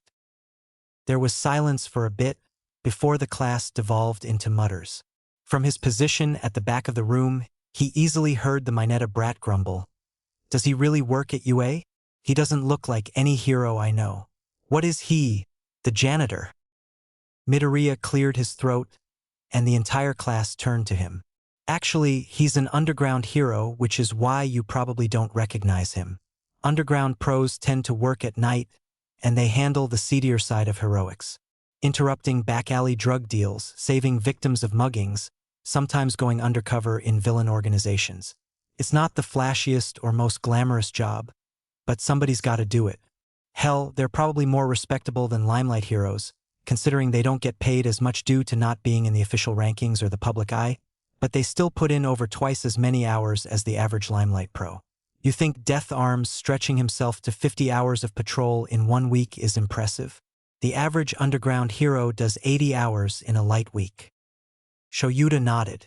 Correct. Most underground pros average at about 100 hours of hero work every week. It's a tiring, thankless job, but a necessary one to keep society chugging along. He gestured to the bags under his eyes. You think I got these by sitting around my house watching HeroTube videos all night? Chishiki cleared her throat, drawing the class attention back to her. Now, since Aizawa-san is with us today, your schedule will be drastically different from normal. Lunch will be at the usual time, but the rest of the day is a free period. Catch up on homework, talk to the guidance counselor, play outside, whatever. Just stay on the school grounds and make sure you're within hearing distance of the loudspeakers. I'll be calling you into my office one at a time to talk to Aizawa-san personally. My personal office, not the principal's office. Remember, he's not only a teacher at UA, but a pro hero with a license. As such, I expect you all to give him the respect he deserves when you meet with him. Am I clear? The class chorused, Yes, Chishiki-sensei.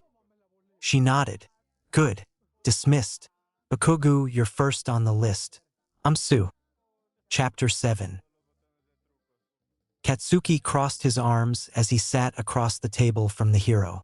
So, are you actually here from UA? Or are you just pretending so you can check up on a former delinquent from the school that you shut down? The man raised an eyebrow. What makes you think that?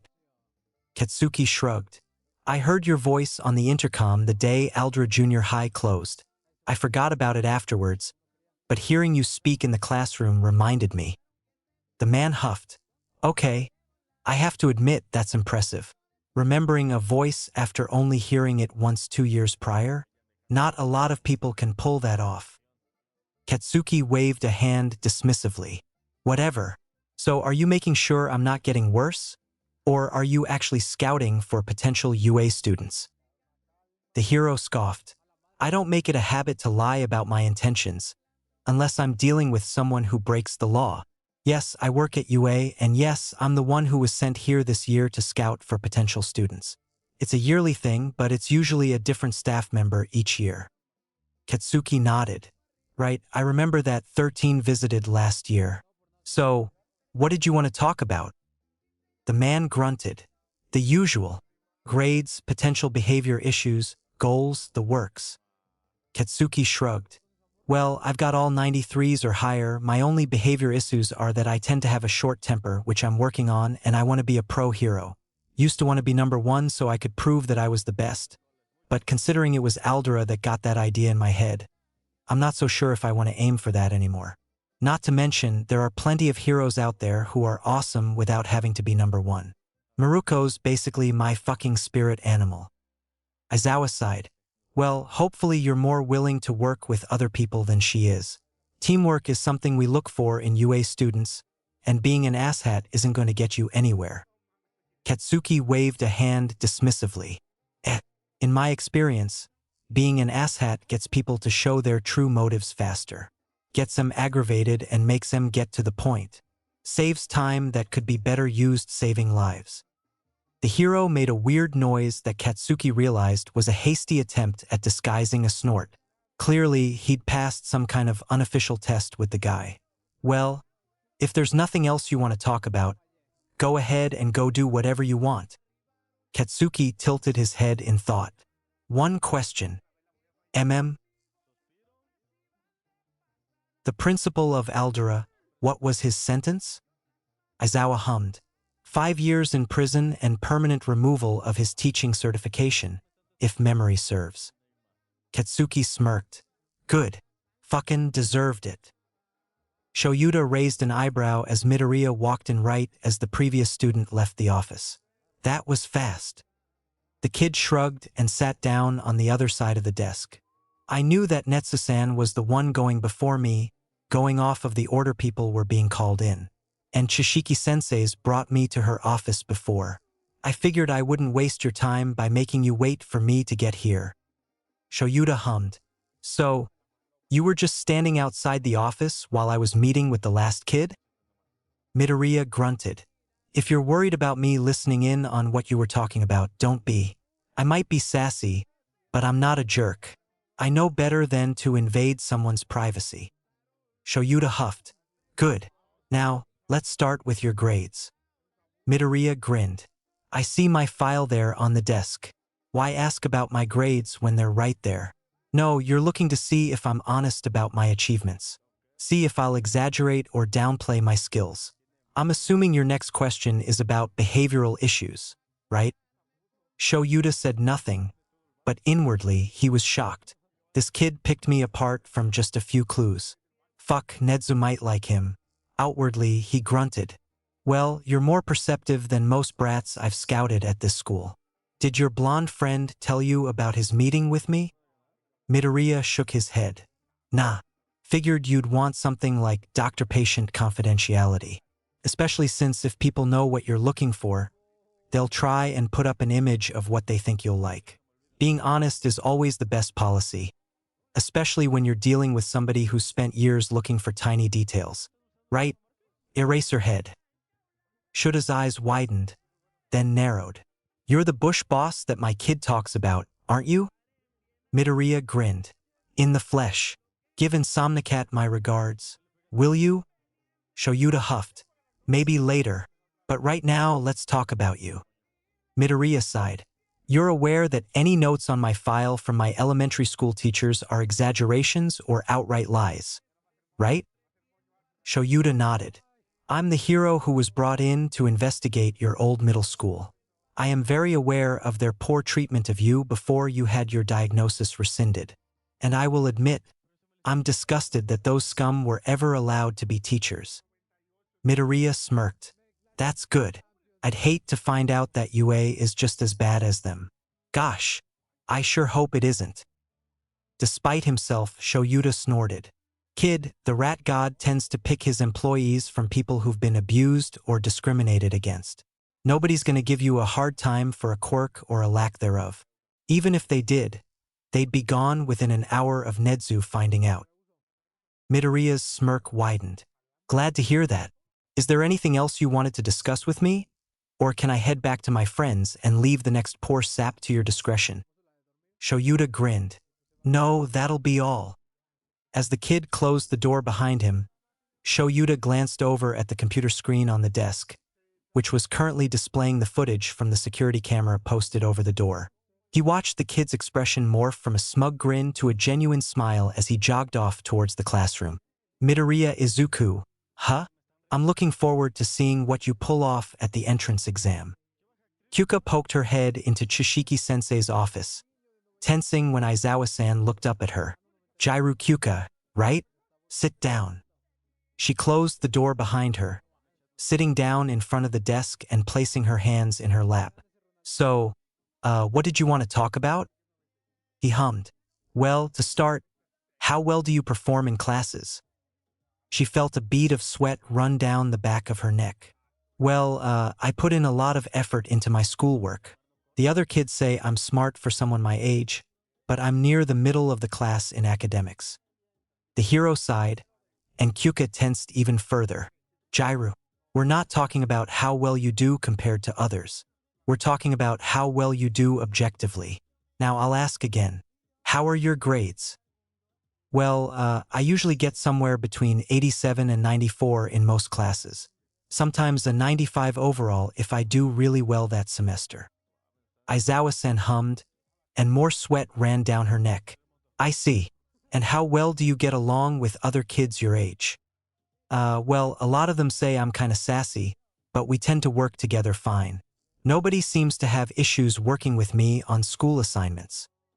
And what about friends? Do you talk to anyone outside of school hours? Well, yeah, I've got Izuku and Katsuki and Fumikage. There's a couple of friends I talk to over Discord, but those three are the ones I talk to in person. Aizawa-san glanced up at her, and she tensed. He sighed. Jiru, relax. This isn't a job application.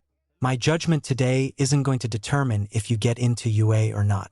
You're still a junior high student, you have plenty of time to grow and improve. If I do see any issues, I'll talk to you about them and recommend ways to fix them in the 6 months before the entrance exam. There's no need for you to act like you're being interviewed for a desk job at Might Tower. She winced and rubbed at the back of her neck. Sorry, sir. I just tend to get nervous when I'm alone in a room with someone else. He glanced up at her and she froze. Should I not have said that? He sighed. Actually, it's better that you did. Let me guess, a certain classmate of yours with balls for hair is being an issue. Kyuka slumped down in the seat, all of the tension bleeding out of her. Yeah, he's always making creepy comments about the other girls at school. And it's not limited to just classmates. It's like he thinks every female is his to ogle at. And he's not afraid of throwing around his connections. I knew another girl back in elementary school, and she tried reporting the bastard for grabbing her skirt from behind. Mineta cried to his mom, and the bitch got my friend expelled for assaulting a fellow classmate because, according to him, she'd ripped his hand off her bag and punched him in the face before running away. Aizawa-san hummed, and she squeaked as she realized she'd just said all that out loud. I see. And you'd be willing to testify to that? both the harassment and the covering up by his mother. Her anxiety turned into confusion. I'm sorry. Don't be. Mineta's been allowed to get away with this for far too long, and I know for a fact his mother has been Nedzu's main obstacle in the rat's attempts to make the hero course more inclusive. If you're willing, I'd like to use your testimony as part of a lawsuit against both Mineta and his mother. Kyuka curled in on herself a little bit. But what if I'm overreacting? What if everything will just blow over once Mineta gets into high school? Aizawa-san sighed, before tearing a piece of paper out of a small notebook and writing something on it. He handed the paper out to her, and she took it cautiously, realizing that it had a phone number on it. The hero said, "That's my phone number. I'll be talking to Mineta later today, and I'd like to talk to you afterwards about what he says, so you can decide if you want to pursue legal action against him or not. From what I know, I'd encourage you to do so already, but I can understand if you'd like solid evidence one way or the other first." Kyuka frowned. Okay, sir." His expression softened, and he leaned forward. "Jairu, I may be here on official UA business, but I am a hero first and foremost. If people are suffering, it is literally my job to help them." Shoyuta raised an eyebrow as Mineta swaggered into the office, plopping himself down in front of the desk with a smug grin and not a care in the world. "You wanted to talk to me?" "Yes. First off, what are your grades like?" The kid scoffed. "Who cares about grades? When it comes to being a hero, all that matters is how cool you look while kicking the villain's butt." Shuta's expression stayed flat. "Answer the question." Mineta huffed. "I do pretty well. 92s across the board, which isn't bad for someone without an intelligence quirk." Shoyuta hummed. "Okay, is there anything you particularly struggle with?" The kid waved a hand dismissively. "Heroes don't have issues. The only ones with problems are jealous kids and villains." Outwardly, Shuta's expression didn't change. Inwardly, however, he was seething. "You can't be serious. Heroes probably have the most mental issues out of anyone in the whole damn country." None of that showed on his face, however. He merely said, "All right, what career do you plan on pursuing once you're old enough to work?" Mineta scoffed. "I'm gonna be a hero, of course. Why would anyone willingly be anything else? Everyone knows you're only cool if you're a hero." Shoyuta grunted. "I see. So you want to be a hero so you can be cool?" "Well, duh. Everybody keeps telling me that I can't be cool the way I am. So I'm gonna get into UA and be a hero so I can prove them wrong and get all the girls." Inwardly, Shoyuta groaned. Wonderful. Possible self-esteem issues, maybe an inferiority complex. Definitely a problem child. If he gets into UA and stays, I'm definitely making sure he goes to Hound Dog. Outwardly, he just said, "Very well. That will be all for now." "What? Aren't you going to ask me about my quirk? Or tell me how well I do on the entrance exam? Something like that?" Shoyuta shook his head. "You've got 6 months until the entrance exam. Nobody knows how much you'll change in that time. Besides, I'm legally not allowed to discuss the contents of the exam or how well someone would do on it. Also, I don't care about what your quirk might or might not be. It's illogical to judge someone's potential on just one part of them. That will be all, Mineta. Please leave the room so I can meet with the next person." The kid scoffed. "Fine, but I'll get into UA, you'll see. Even if I have to grovel and beg to do it." Shoyuta watched him storm out of the office, slamming the door shut behind him. Sighing, he opened Mineta's file and wrote his assessment of the boy in the box for teacher comments. The door rattled, and he quickly switched to the next student's file before glancing up at the bird-headed student in the doorway. "Tokoyami Fumikage, right? Sit down." The student complied. "What is it you wish to discuss with me, sir?" "Just the basics to help me get an idea of where you stand. To start with, how are your grades?" Tokoyami hummed. "I give my best effort.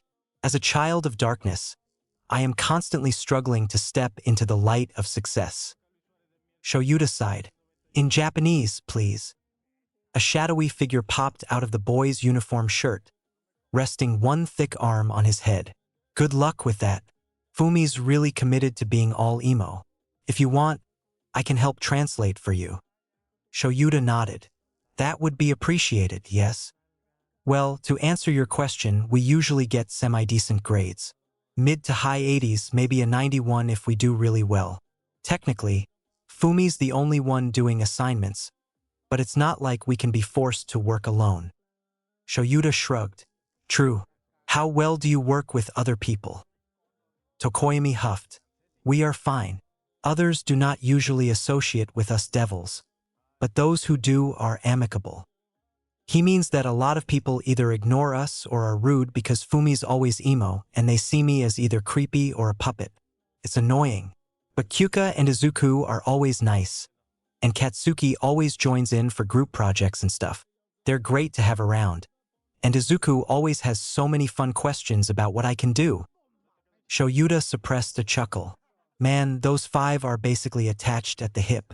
Literally in the case of these 2. Outwardly, he said, well, it's nice that you get along with people, but back to the 2 of you.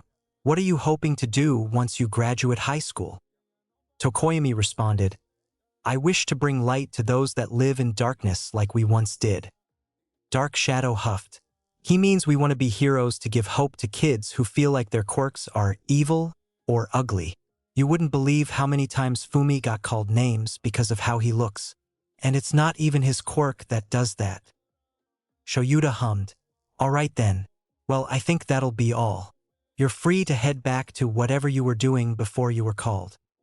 Dark Shadow gave him a thumbs up before retreating back under Tokoyami's shirt. The boy stood up and bowed, before silently leaving the office and closing the door behind him. Shoyuta rubbed at his chin. Certainly an interesting batch this year. Chapter 8.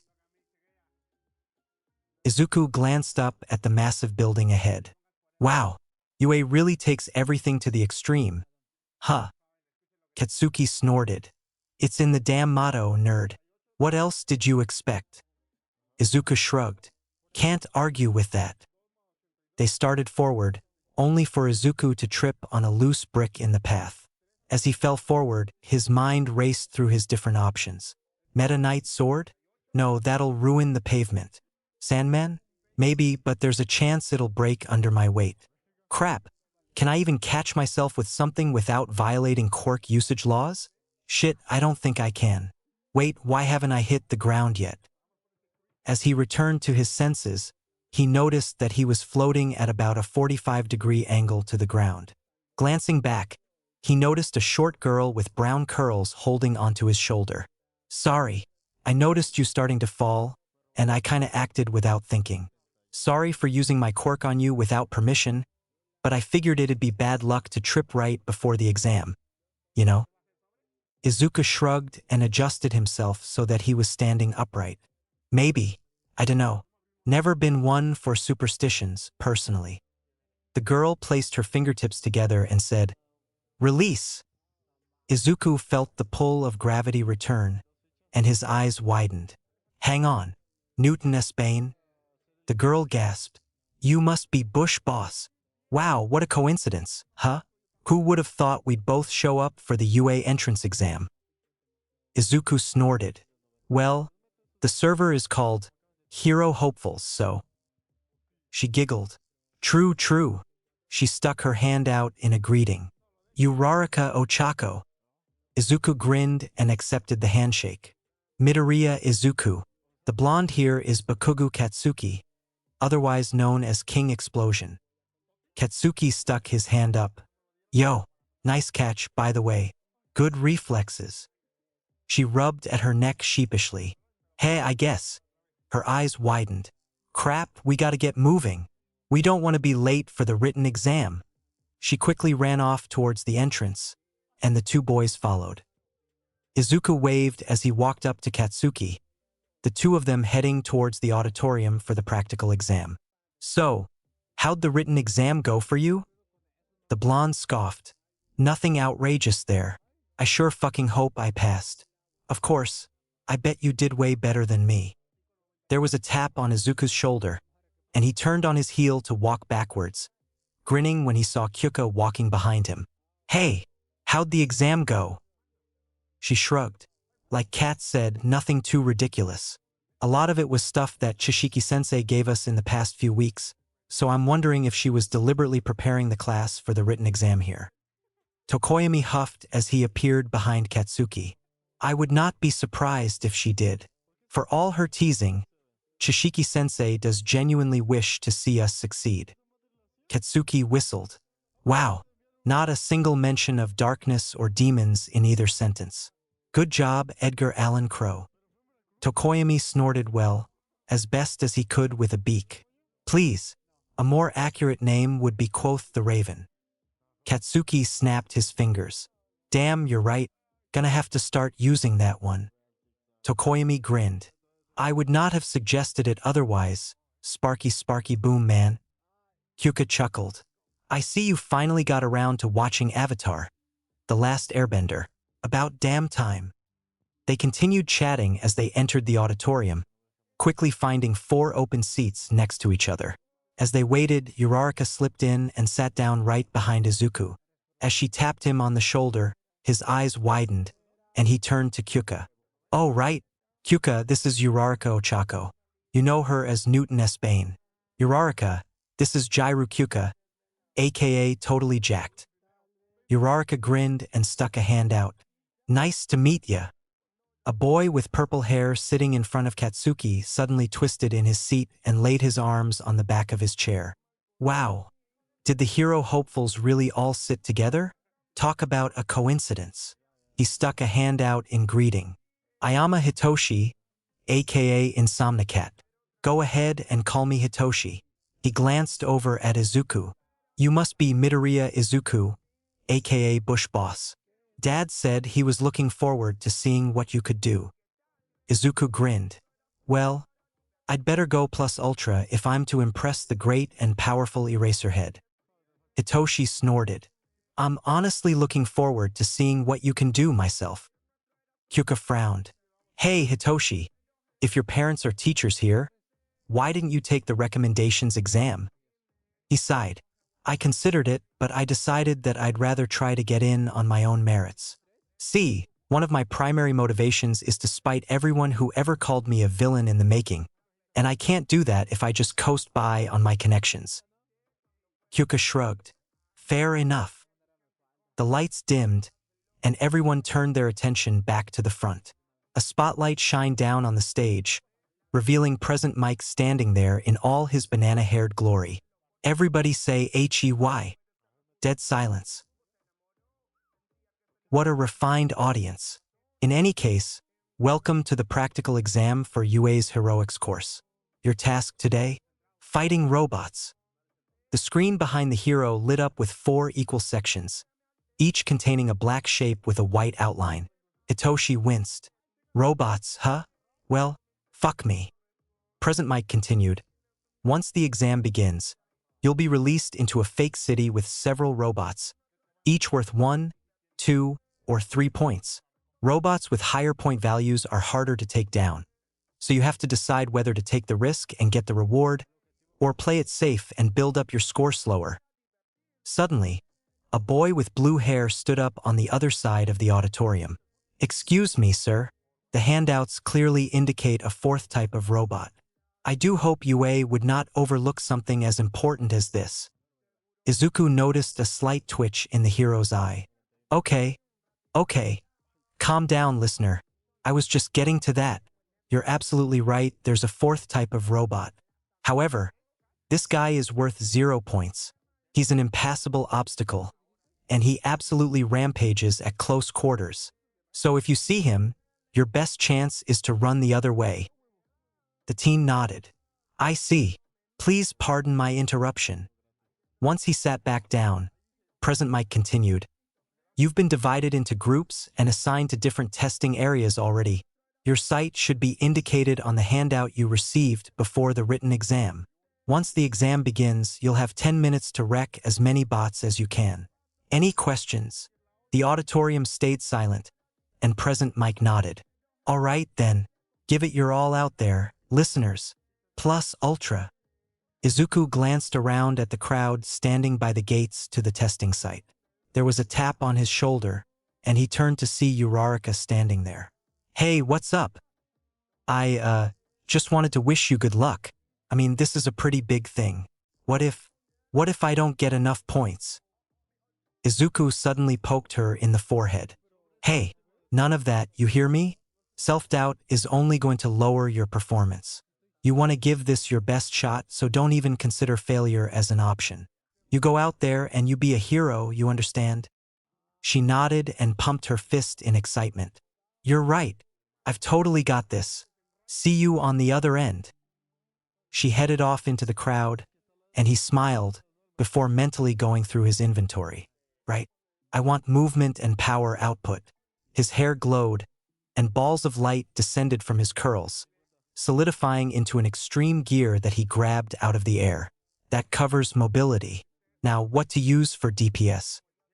Shoyuta walked into the observation room, immediately scanning the various screens for the entrances to the testing areas. He quickly found who he was looking for, mainly since there was only one green-haired kid in the entire batch of applicants. Nedzu hummed as he followed Shuta's gaze. "Find someone interesting?" Shoyuta grunted. "Technically, the kids had my interest for a while. You remember the school district I handed you a couple years back?" Nedzu chuckled.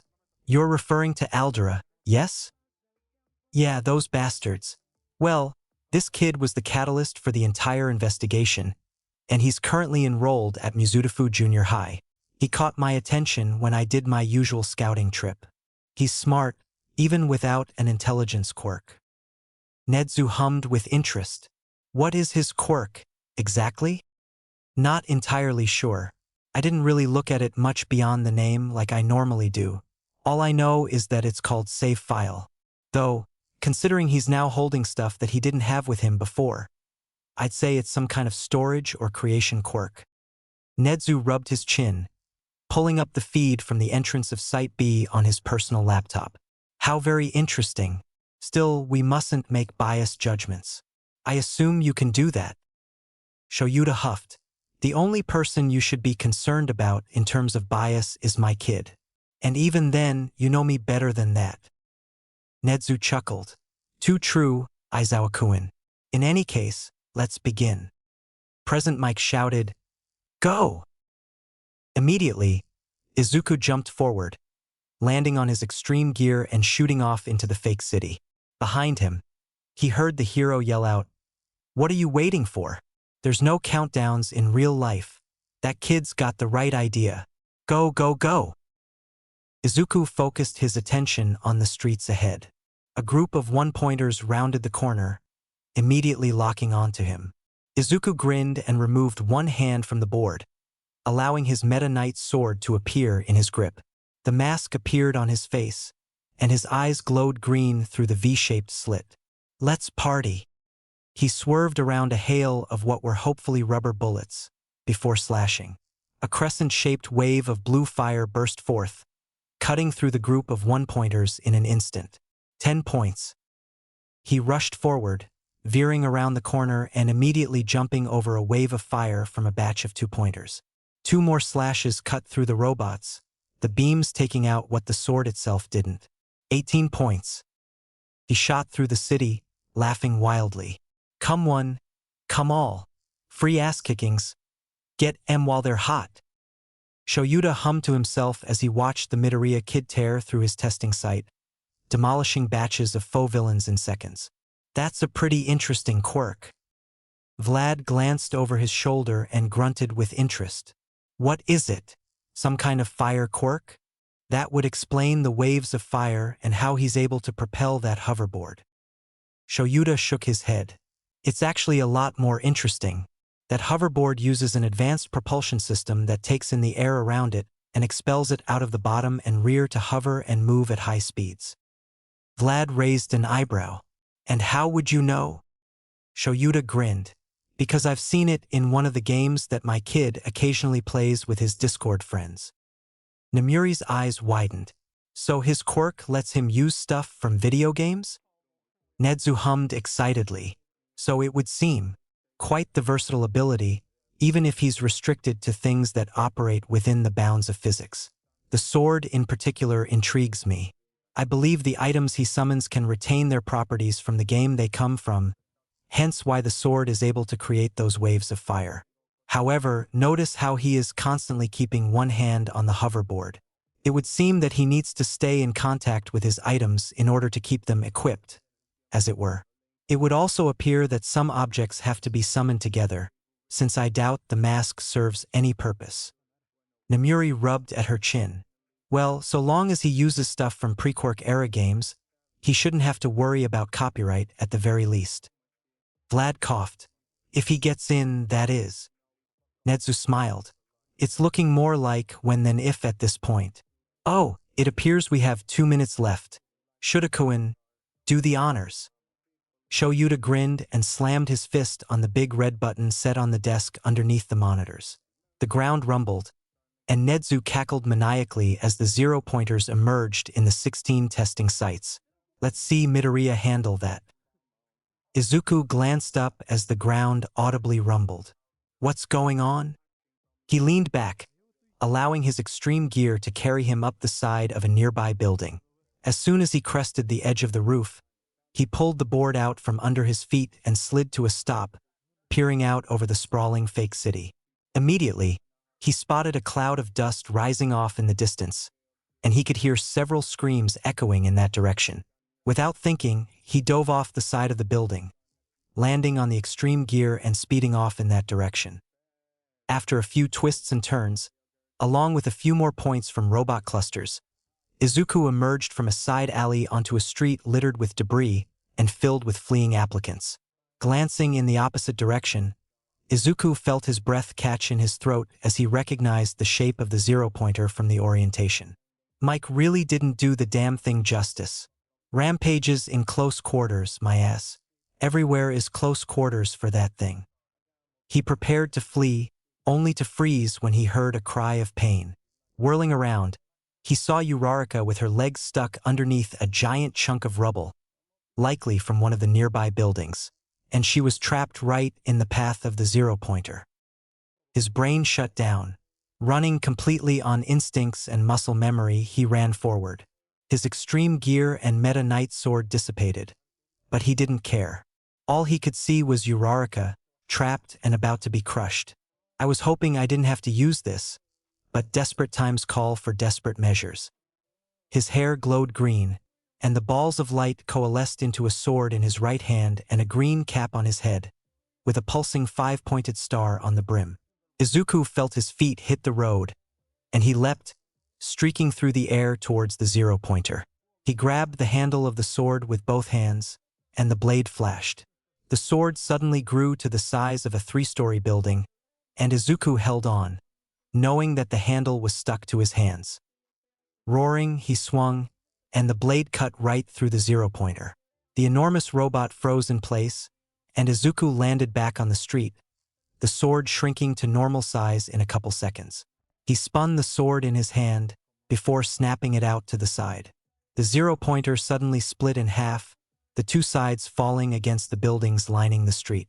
The cap and sword dissipated, and Izuku stumbled, before slowly limping towards where Uraraka was still stuck under the rubble. She stared with wide eyes as he approached, and he stuck a hand out, managing a weak grin. I guess we're even now, huh?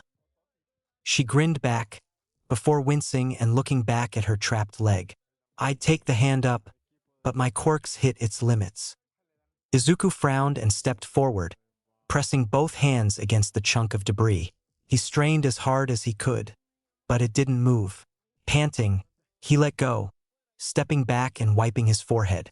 I'm out of fuel, and I'm not strong enough to lift this. Ideas? Suddenly, the blue-haired teen was there, the engines in his calves sputtering. I believe the two of us together might be enough to move it. Izuku nodded, before placing his hands on the side of the block of concrete. The other boy matched his position next to him, and Izuku said, "All right, on 3.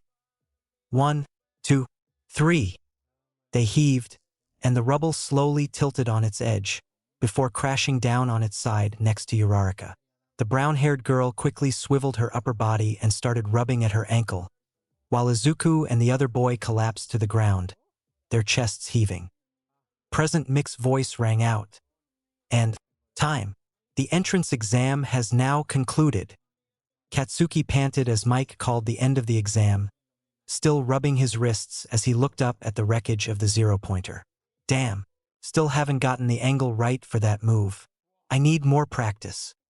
Someone tapped him on the shoulder, and he turned to see a kid with black hair standing behind him. The other teen grinned, and Katsuki nearly balked at the shark-like teeth. Hey man, I just wanted to say, thanks for saving me from that thing. I would have been a pancake if you hadn't blasted it to bits. So manly. Katsuki hummed. Manly? You wouldn't happen to go by Rock Riot, would you? The other guy's eyes widened. Wait, you're King Explosion. Dude, you're even cooler in person. Katsuki rolled his eyes. Yeah, whatever. Glancing around, he frowned when he saw a kid with blonde hair leaning against the side of a building, sparks crackling around his head. Whoa, is that guy okay? Those sparks can't be good. Rock_Riot frowned. I dunno, man. I saw him earlier during the exam. He was frying robots with bursts of electricity, so it might be his quirk. Katsuki huffed. Quirk or not, I don't trust sparks near anyone's brain. He quickly walked over and waved a hand in front of the kid's face. Oi, Earth to Sparky. You okay there? The dude glanced up at him. Yeah, just... He quickly turned to the side and coughed into his fist. Just went a little overboard with my quirk. I'm lucky the exam stopped when it did. Otherwise I would have gone full way mode, and that would have sucked. Katsuki raised an eyebrow. You in the hero hopefuls? The dude straightened. Yeah, Kaminari Denki. My username is Sparky Way. You've got to be King Explosion. And I think that guy behind you already said he's Rock Riot. Katsuki grinned. Yep, Bakugo Katsuki. He glanced back at the other guy. And you? Kirishima Ijiru. Totally manly to meet you in person. Kyuka sighed with relief as Mike called an end to the exam. Glancing around, she noticed Hitoshi helping up a guy with weird-looking elbows. You two all right there? Hitoshi nodded, slinging the other guy over his shoulder. I don't think I did very well. My quirk doesn't exactly do much against robots. Kyuka winced. Yikes. Did you at least have a backup plan? Hitoshi grinned. You bet. Kyuka grinned back.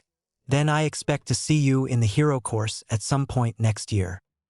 Shoyuta chuckled as Tensei's brother and Midoriya worked together to get the rubble off the Uraraka girl. Good teamwork there. If we were allowed more than one secret point system, they'd probably earn extra points with that.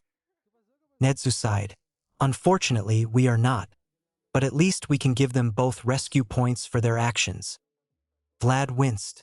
Shoyuta? Bad news. Your kid didn't get any villain points, and he didn't earn enough rescue points to make the cut. Shoyuta shrugged. Oh well, he knew better than to put all his eggs in one basket. Though, quick question. What's the score of Mineta Minoru? Netsu hummed, swiping through the results on his tablet. 1 villain point over the cutoff. Ironically enough, he got 0 rescue points. So, in terms of this year's batch, he is quite literally the bottom of the barrel.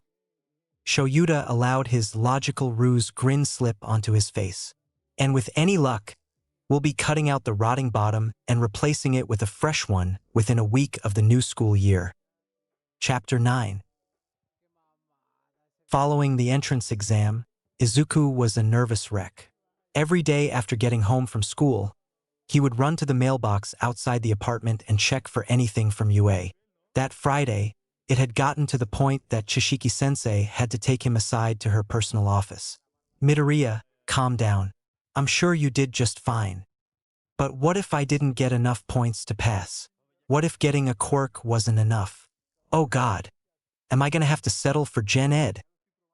Chishiki-sensei grabbed him by the shoulders and gave him a quick shake. Midoriya, breathe. He stopped pulling at his hair and looked at her. I know for a fact that you did well. You're one of my top students, not just academically. If you didn't pass the entrance exam, then I swear that I will fucking eat my teaching license." Izuku sniffed, tears welling up in his eyes. You really think that highly of me?" "Yes, Midoriya. You are one of the best students I have ever had in my entire teaching career. You are an incredible joy to be around. You always give your best effort in class. And you always go out of your way to help other people.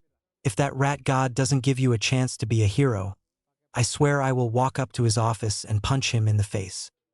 Izuku's face went pale, and he started weaving his arms frantically.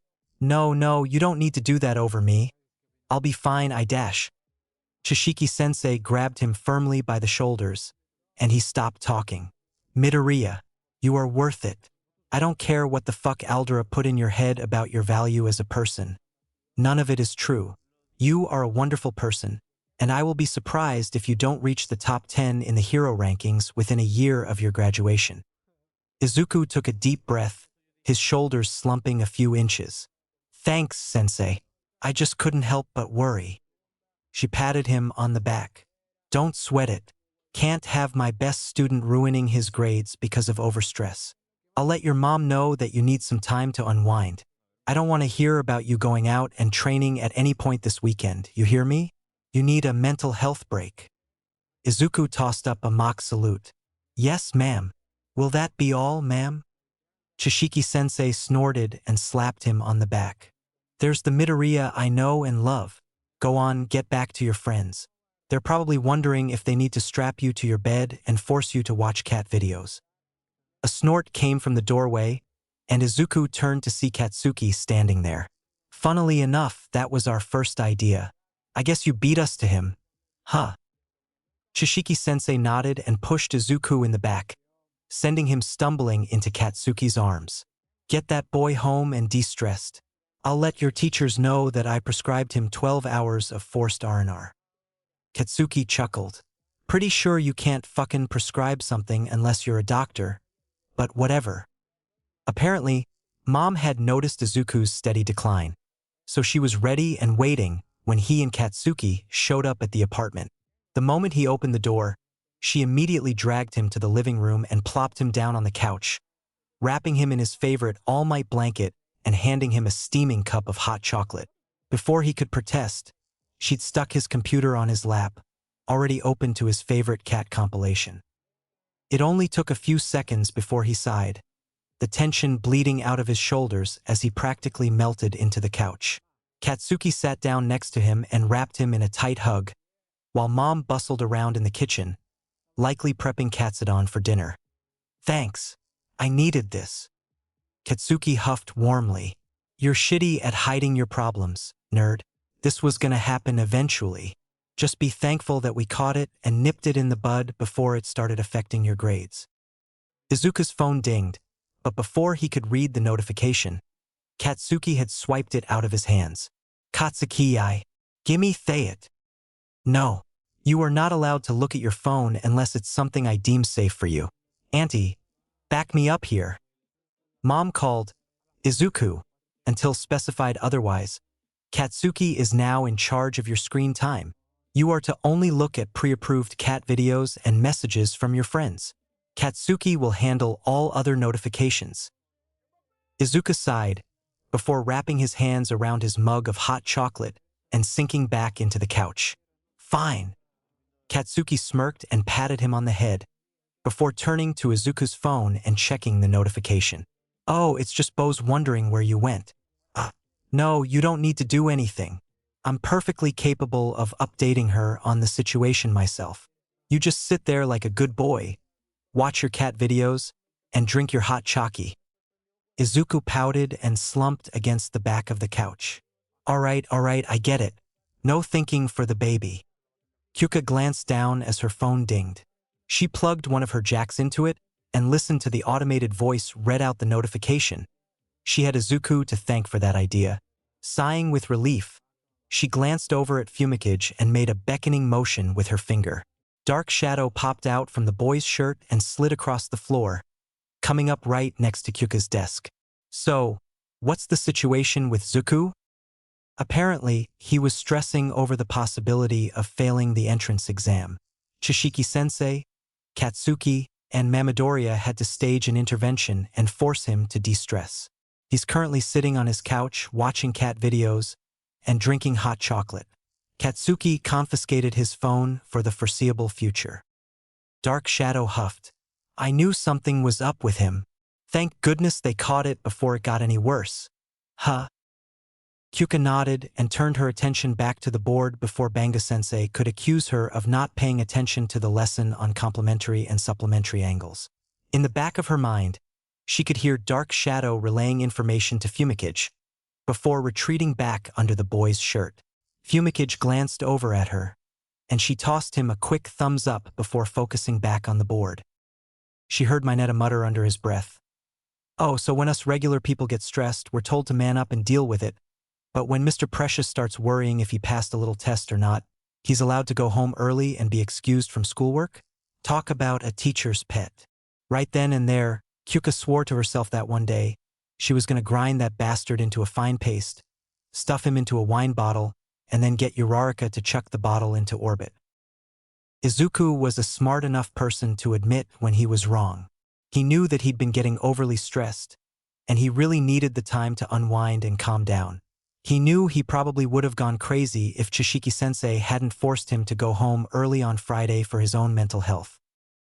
He also knew that he could be forgiven for devolving into a panicked mess when he noticed the letter from Yue in Saturday's mail. As soon as Mom heard his hyperventilating, she immediately came over, picked him up, and dropped him on the couch, wrapping him in a blanket before going back outside to the mailbox. As he curled up there, clutching the blanket like a lifeline, she calmly walked in and sorted the mail into different piles on the dining room table, before taking the letter from Yue and setting it on the coffee table in front of the couch. Well, sweetie, it's not going to get any better if you wait. Go on, open it. Izuku reached out with trembling hands and picked up the envelope, popping the wax seal with his thumbnail. He reached in and took out 2 items, a folded letter and a hologram projector. Mom calmly took the items from his hands, setting the letter to one side before placing the projector on the coffee table and turning it on. A video of All Might appeared and shouted, "Greetings, young Midoriya. I am here to deliver your exam results. In the written exam, you scored an impressive 99%. Not an easy feat without the help of an intelligence quirk. In addition, you scored a whopping 76 villain points in the practical exam, more than enough to qualify for the hero course normally." Izuku panicked. Was there something I didn't know about? Oh God, what if I failed because I didn't satisfy a hidden condition? However, recently, Yue has added a secret points system to help out those with less combative quirks. Rescue points. After all, what is a hero if not someone who saves people?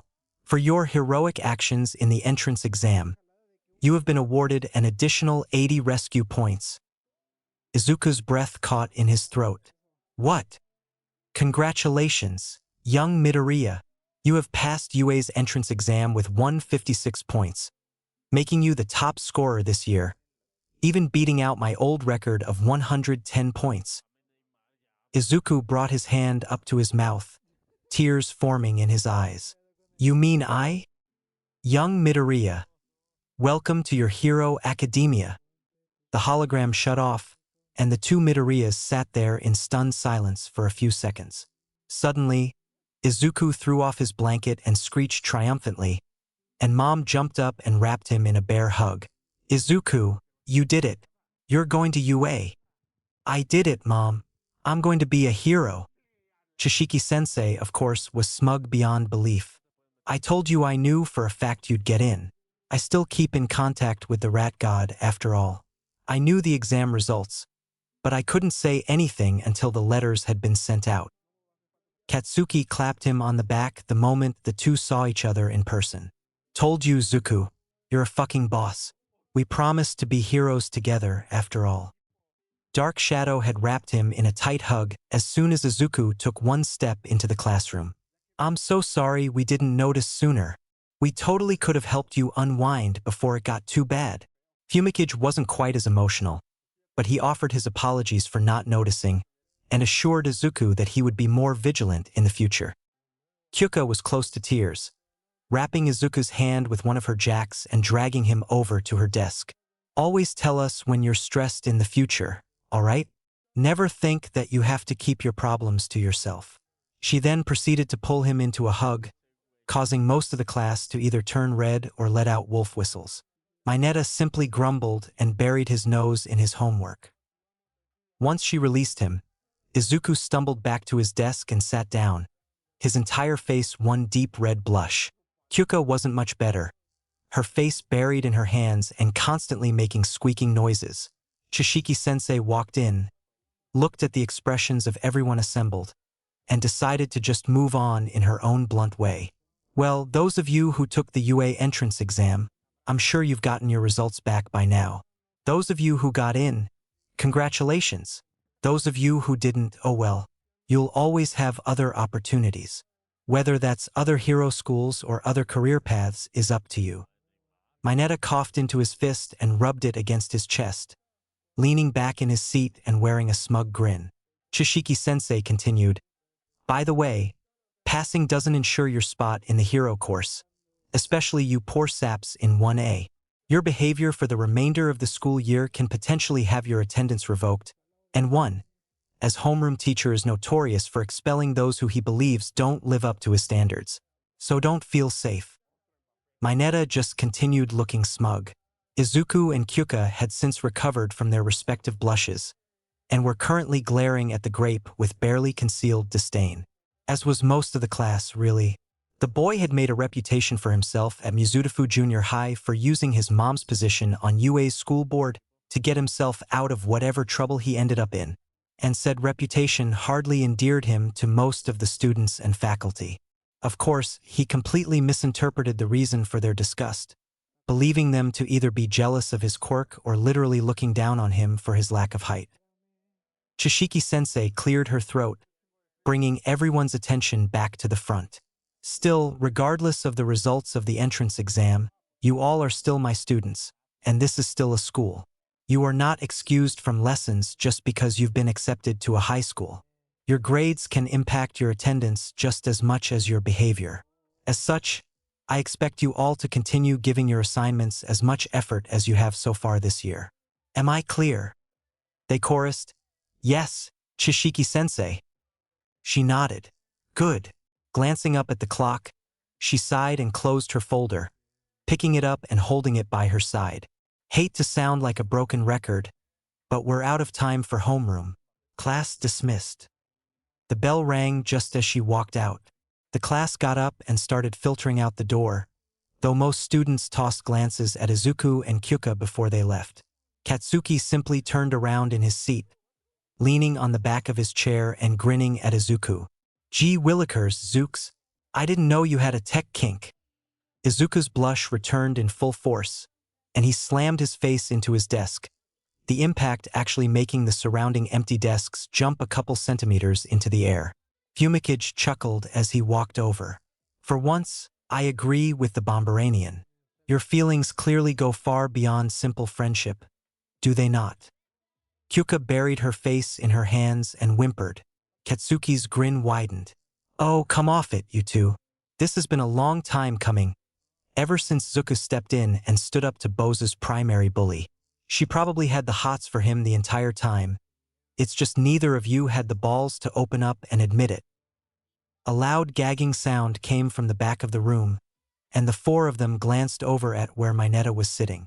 Oh my god. Can you not? Honestly, it's disgusting that sensei lets you four get away with everything. Like, can you possibly be more of a teacher's pet? Sheesh. Izuku and Kyuka glared at the short boy as he stood up and strutted out of the room, oblivious to their anger. As soon as the door slid shut behind Mineta, all four of them said in unison, I'm gonna squash that fucking grape the first chance I get. Chapter 10. Summary.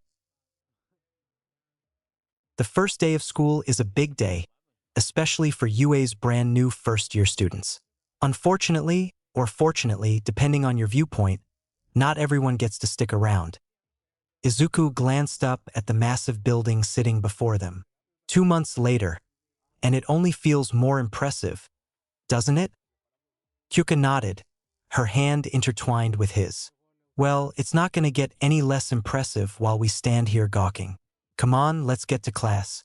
You remember where one's room is, right? Izuku scoffed. Child's play, at least compared to some of the work Chishiki-sensei would assign us. Kyuka snorted. More like the work she would assign you. I totally noticed her giving you high school level work during the last month of junior high. And you still aced it like the genius you are. Izuku chuckled, and the two of them started forward. Thankfully, there wasn't a loose brick to trip on this time, and they continued into the main building uninterrupted. Izuku quickly took the lead, navigating his way through the various halls until they stood in front of a 10-foot-tall door marked 1A. Well, we're here. Shall we? Kyuka lightly elbowed him. Do we do this normally, or do we go for the dramatic entrance? Izuku grinned. What do you think, babe?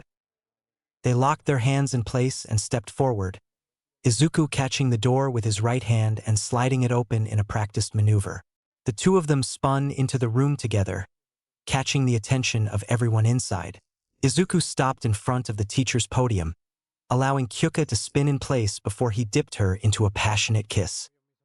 Izuku could hear the wolf whistles and clapping from around the room, as well as a shocked gasp and a pained groan. They split apart, and Izuku pulled Kyuka upright with a grin, turning to face the class and gauge their reactions. Several people standing near the front were clapping in approval. Izuku spotted Kaminari and Kirishima, who Katsuki had introduced him to over the break, though the red hair was new, standing with a pink-skinned girl who was cackling madly. A blonde boy wearing a fancy belt had his hands on his cheeks and sparkles in his eyes. The blue-haired boy from the entrance exam had his jaw hanging open and his hand raised as though he was about to karate chop some sense into both of them. Katsuki was smirking and nodding in approval. And of course, the reaction they were hoping for, Mineta was sitting near the back of the room and looking absolutely disgusted. And here I was hoping I'd get away from your stupid PDA here. Izuku grinned and wrapped his arm around Kyuka's waist, bringing her in closer. Too bad, buddy. You're stuck with us now. Ochako walked up with a grin on her face. So, you two finally figured out you liked each other and got together over the break? About time. Izuku grinned and rubbed the back of his neck sheepishly, a slight blush on his face. Yeah, it actually took Mom locking us both in my room until we confessed our feelings. But on the plus side, at least we have new material to bug Mineta with. Chako snorted. Yeah, that's definitely a plus. Kyuka tapped Izuku's lower back, and he turned towards the door, having picked up on the same thing she had. Hi there, Aizawa-san. Do you always make yourself look like a caterpillar? Or is this a special occasion? All attention was drawn to the bright yellow sleeping bag laying in the doorway. Aizawa-san sighed and stood upright, allowing the bag to fall to the floor by his ankles. Well, I guess I can't be too surprised. For those of you who don't know me, I'm Aizawa Shoyuta. I'll be your homeroom teacher this year. He pulled a bunch of uniforms from his bag and tossed them on the podium. Get changed and get outside to the training field. I don't tolerate slackers. He glanced at Izuku and Kyuka. Keep the PDA to a reasonable amount. So long as it doesn't interrupt your work, I won't have a problem with it. The man turned on his heel and left, dragging his sleeping bag behind him. Izuku and Kyuka reached over and grabbed one uniform each, before splitting apart and heading towards the locker rooms, albeit still side by side. This spurred the rest of the class into action, and they followed, with Katsuki and Fumikage leading the pack and Ochako bringing up the rear, making sure to stay behind Mineta. The five of them were out on the training field in about 5 minutes, followed closely by the teen with split hair and the girl with her black hair in a ponytail. Kaminari and Kirishima showed up at about the 8-minute mark, and the rest of the class had trickled out after 10 minutes. Once Mineta had finally swaggered onto the field, Aizawa-sensei raised his voice to address the entire class. Most of you took over 10 minutes to get out here. That is unacceptable. Out in the field, Hundreds of innocent people could have died in those 10 minutes. As a hero, you learn to make every second count. In other news, we're holding a Quirk apprehension test. Ochako raised her hand. Sir? What about orientation? Heroes don't have time to waste on frivolities. Any important information covered during orientation is also covered in your syllabi, so I recommend looking through it once we're done here. But back on topic. You've already done these tests in middle school, but the Ministry of Education likes to waste time by making you do them quirkless. Izuku deftly caught the ball tossed his way with his right hand. Midoriya, you got first on the entrance exam, right? What was your score for the softball throw in middle school? 65 meters, I think. You know the drill.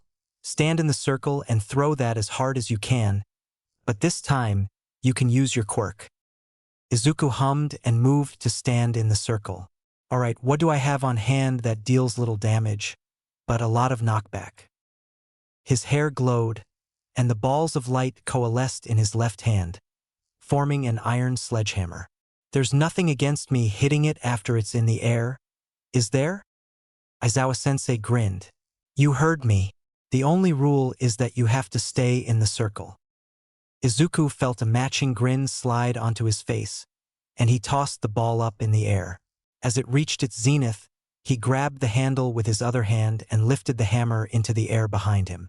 As the ball fell down, Izuku swung low like he was playing golf, and the head of the hammer hit the ball at just the right angle. The ball streaked off into the distance, and Izuku allowed the hammer to settle onto his shoulder in the follow-through. The class gasped in surprise, while Katsuki merely crossed his arms and smirked. Eventually, the ball hit the ground on the other side of the field, and a device in Aizawa-sensei's hand beeped. He held it up to show a screen that read 698.3 meters. In order for me to properly train you all, I first need to know your limits. These tests are designed to find those limits. The class devolved into chatters, and the pink-skinned girl said, We get to use our quirks for this? This is gonna be fun. Immediately, Aizawa-sensei rounded on her, eyes narrowed. Fun? Is heroics just a game to you? The class fell silent. Fine, if you want to treat this like a game, then let's raise the stakes, shall we? Whoever comes in last place will be determined to have zero potential, and will be expelled. The class devolved into shouting, and Ochako shouted, You can't do that! Izuku scoffed. He can, and he absolutely will if you don't give this your best effort. Aizawa-sensei is known for being strict, and he's expelled students in the past for not trying their hardest. Hell, last year, he expelled his entire class on the first day because they didn't take him seriously. Aizawa-sensei nodded. Exactly. I refuse to teach students with no potential or worse, students who refuse to use their potential. Heroics is not a game one wrong move, and your life is forfeit. I refuse to send a student out into the field, only to read their obituary in the paper the next day. Have I made myself clear? The quartet from Mizudafu chorused, Yes, Aizawa-sensei. The rest of the class all voiced their assent soon after. The man nodded. Good. With that out of the way, let's get down to business. Since the ball throw was the one demonstrated, we'll start with that and go in order of seat number. Aoyama, you're up first. Katsuki rolled his shoulders and flexed his fingers as he prepared for the 50-meter dash. He was running alongside Izuku, and the nerd was going through some basic stretches. Stay out of my way, nerd. Izuku grinned. Only if you stay out of mine, Bomberanian. Katsuki smirked and walked up to the starting line, leaning forward. He was dimly aware of Izuku doing the same thing next to him. Aizawa-sensei called out, Midoriya, Bakugu, start. Immediately, Katsuki blasted off, his palms facing behind him and letting off one explosion at a time, maximizing his thrust and keeping him on course. There was a blur of wind beside him, and the nerd was suddenly standing at the other end of the track and facing backwards, wearing roller skates and holding what looked like a speaker turned into a gun. Katsuki streaked across the finish line only a second later, immediately grabbing Izuku and pulling him into a noogie. How come you never showed that speed during training, huh? Izuku snorted and pushed him off. Yeah, whatever. Kyuka crouched down at the end of the sandbox for the standing long jump. If I had any speakers, I could propel myself. But what can I do without them? Her jacks flew out and stabbed themselves into the ground a couple feet out, on either side of the sandbox. She glanced over at Aizawa-sensei, but he didn't say anything, just checking his tablet. Go ahead. She grinned, before turning her attention back to the sandbox. She jumped, her jacks pulling her forward and slightly adding to her momentum.